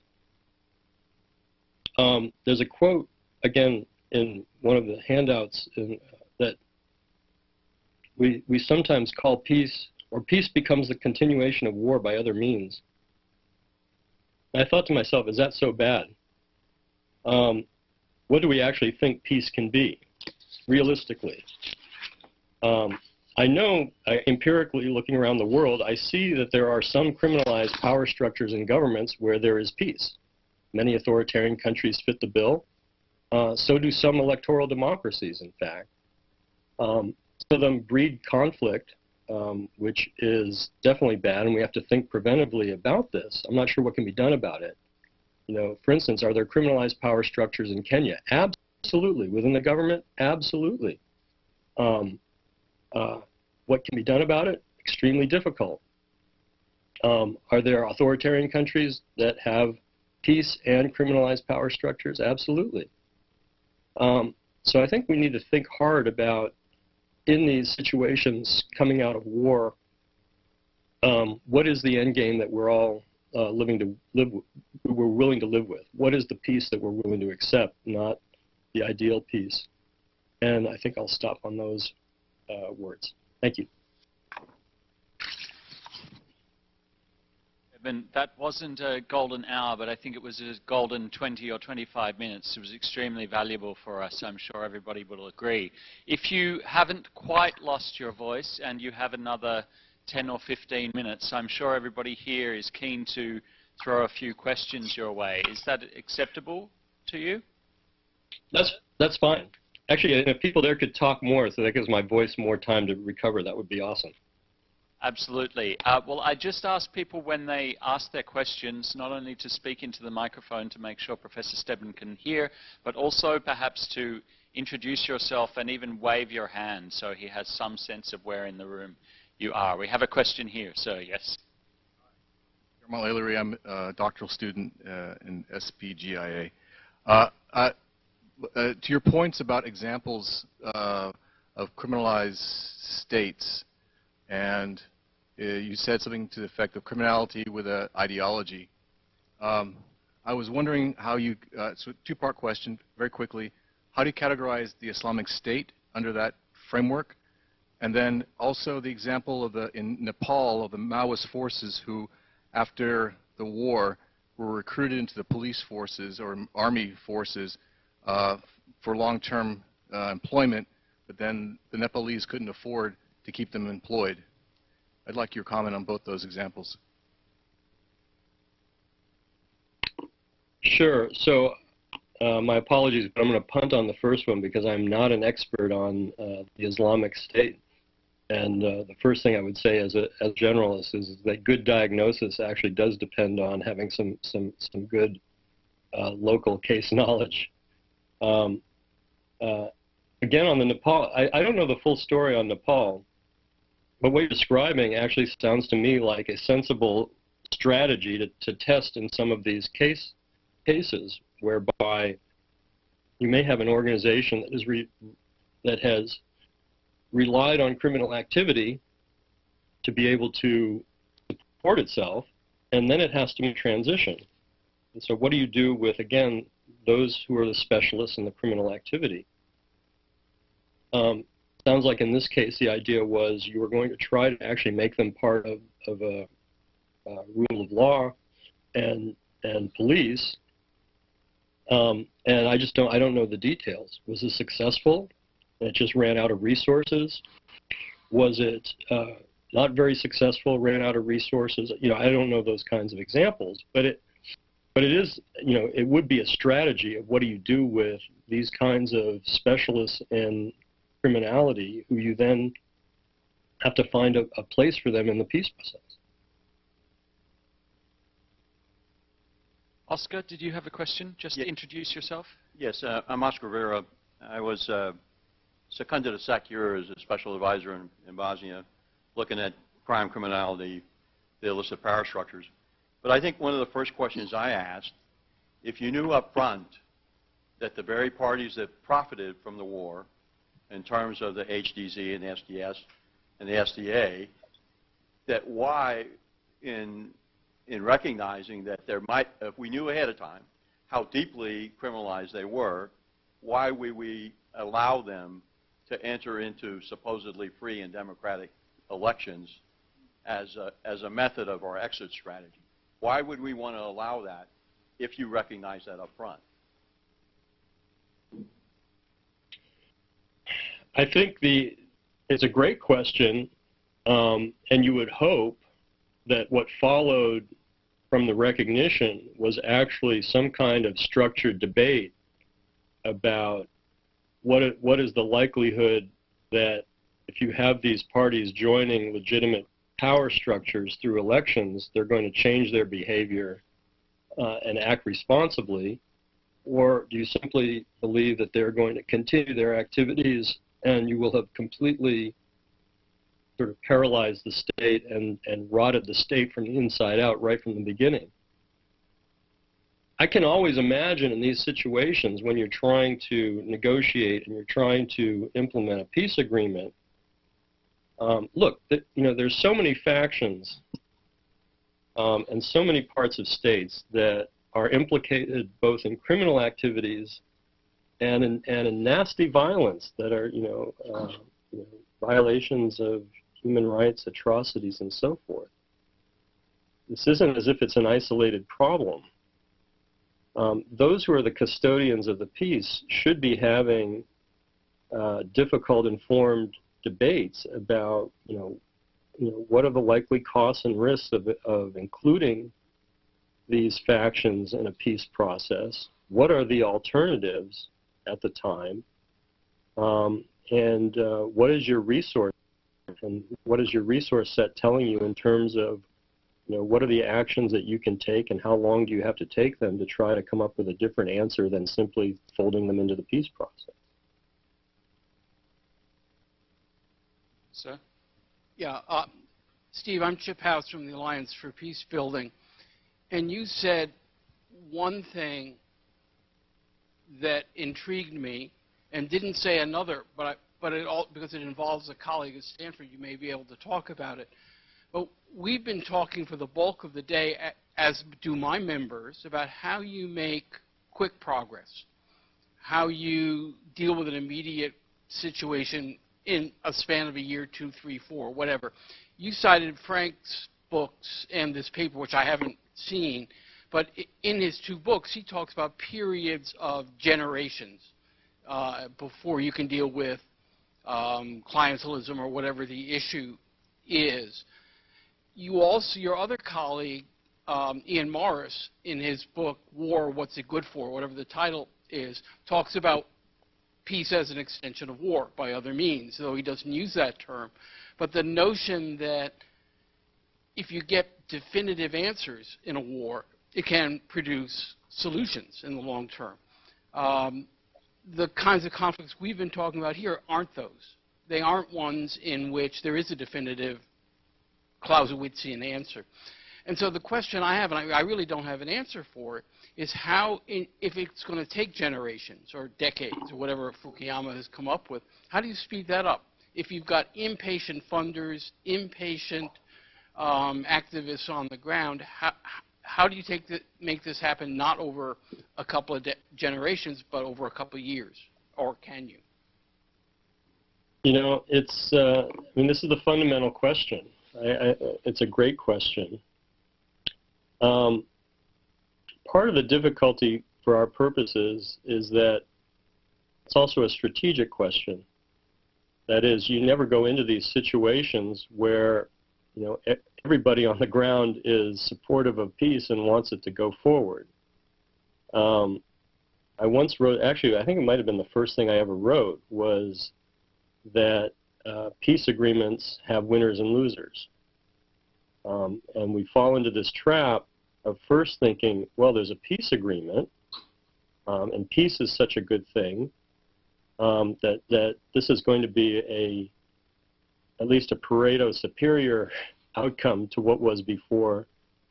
And it's not always the case. You can have real losers, and if those real losers feel threatened, then they're likely to use violence, or they're going to manipulate politics in such a way that they can maintain some kind of advantage, whether it's maintaining their criminal activities within a government or outside a government. That's why, I've always tended to, have sort of less aspirations for peace than others. And when I was working heavily in this field 15 years ago, for instance, I wanted to focus just on, what was in a peace agreement, what was supposed to be implemented, and that, all right, here at least a peace agreement gives you some kind of a handle in the short term. Says the warring parties and the signatories have all agreed on the following 19 things. Those 19 things might not get you to, perfect peace, but you probably realize that if you can get there and you can sustain this for several years, you might at least get them out of a violence trap and get them into some kind of self-sustaining peace. But you're going to use what they agreed to as your handle for trying to get compliance and trying to move forward in the short term. And some of these things, I mean, we often underestimate how difficult some of these short-term commitments are. You know, taking a couple 100,000 soldiers and demobilizing, you know, 60% of them, and then trying to create a new army out of what you have left. And we treat that as if, oh, that, you know, that one's easy, right? You know, we've gotten to the point now where some of the things that we've done and succeeded at, you know, are extremely, extremely difficult, and we shouldn't underestimate that.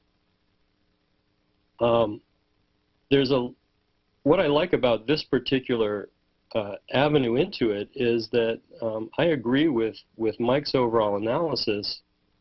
We don't do a heck of a lot of thinking going into these things during negotiation about to what extent each party relies on criminal activity and how you want to stop that criminal activity if you're going to go forward in having an agreement and implementing it.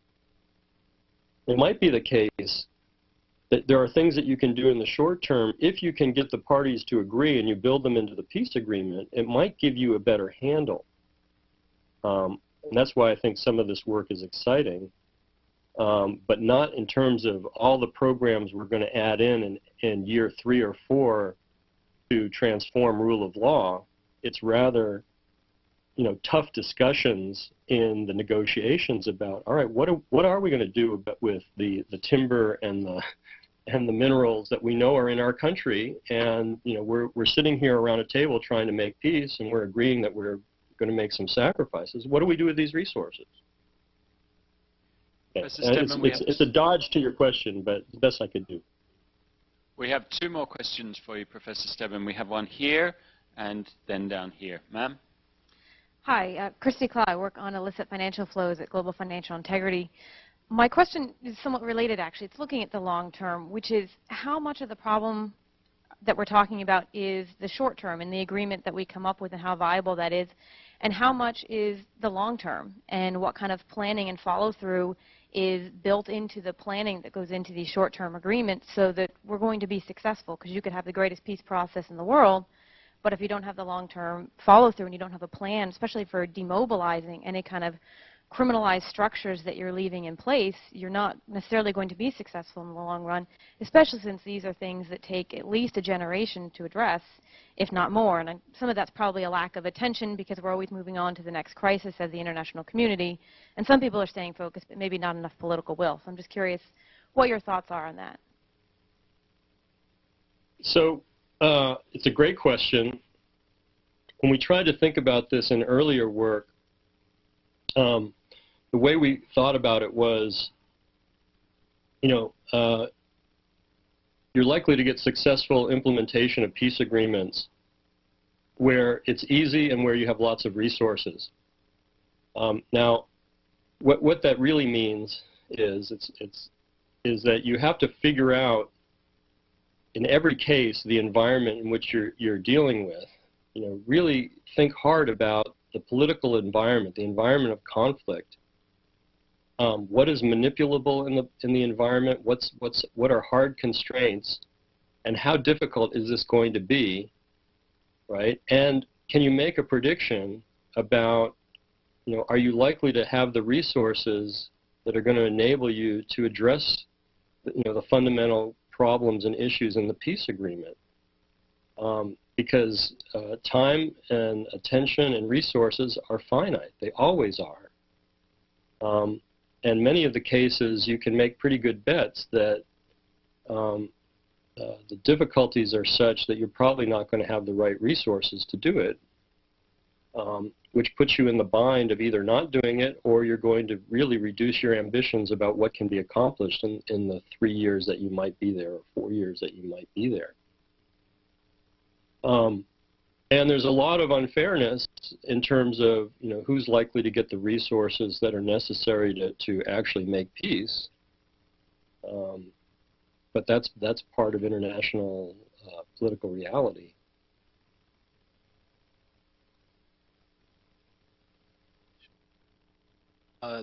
Professor Stedman, hello. It's Paul Keating with the United Nations. I'm currently working with the Secretariat of the High-Level Panel. I wanted to ask about your observations on strategy, maybe get a little bit more from you on that. Given that the mandating process, given that the peace agreement negotiations are formalistic and set piece and often designed to just create a political compromise and indeed often have political ambiguities built into them, where do you see that strategy making space to actually be? Can it come before? Can it come after? Often there's the mandates need to be done in a rush. But so can it be done afterwards once you have your broad mandate? Who are the indispensable parties in that strategy making, for at least for the international community, if not also with the domestic constituencies? Thank you. Hi, Paul. Great question. And my confidence in the high-level panel just increased dramatically knowing that you're part of the Secretariat. So again, ideally, I think you would want, whoever is going to be, taking the lead in implementing any peace agreement, you would want them involved in the mediation, I think. I think if not involved in the mediation, closely consulted with an integral part about thinking about what it's going to take to make peace. But that's not what happens most of the time. What happens is you do get some kind of an agreement, and then you have an SRSG or somebody who's brought in who is supposed to be, in essence, the implementer of the agreement. But having said that, I think there is room for implementers if they have, very good sort of case knowledge and very good conflict analysis at their disposal. They can start thinking hard about, here's the agreement. The agreement is sort of premised on a sort of an implicit theory about what it's going to take to get these parties to live up to their obligations.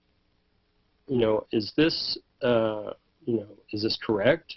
What are likely barriers to us succeeding? What are some opportunities? There often is some room there where you have SRSGs who come in and don't take advantage of opportunities there to think strategically, whereas some come in and really, are very driven by strategy and trying to think what is it going to take to get these parties to live up to their obligations. So I would say, looking to the future, you would want much better integration of implementation and mediation. But just empirically looking out at the world, the fact that an implementer is not involved in the mediation does not relieve them of the responsibilities of thinking strategically. Great. On that note, I'm afraid we have run out of time for this session, so I think we'd all like to express our appreciation to you, Professor Stedman, for a terrific presentation. Thank you. Thank you. Thank you very much. Now, Mike, did you want to cover the Guatemala piece? Steve Stedman couldn't join us because he had sinusitis and he couldn't travel, and obviously he was still suffering from that, and I really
to come here and talk about CSIC. Why? Because its mandate is being renewed. You might want to think about the implications of that when you have, as Steve said, it's not that the government of Guatemala is a criminalized power structure, but it is influenced by a remnant of the war that was a clandestine security apparatus. They get to decide whether you stay around or not. Is that the best way to end impunity?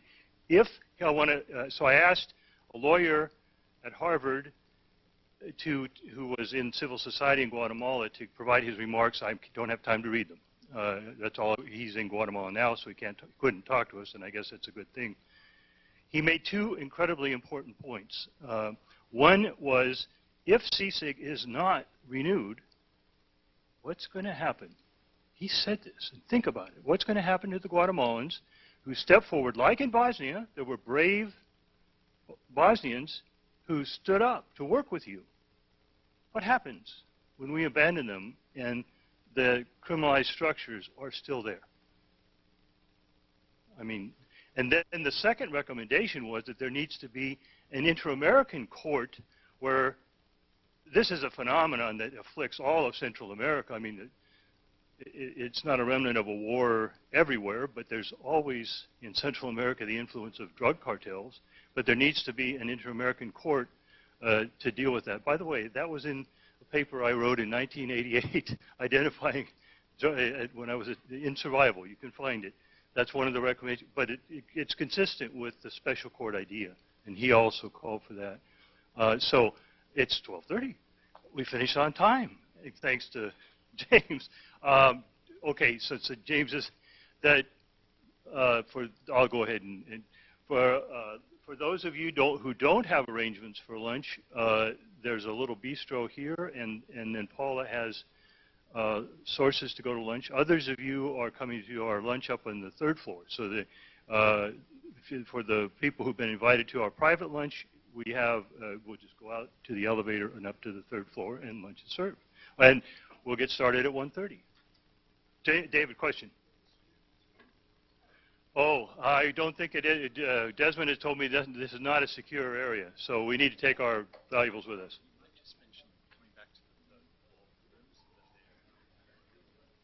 Okay, good. One final comment. When we reconvene, it will be in the breakout rooms, which I believe are on the third floor. And if you don't know which breakout group you are in, it is on your name tag. And if it's not on your name tag, then I guess you ask Mike.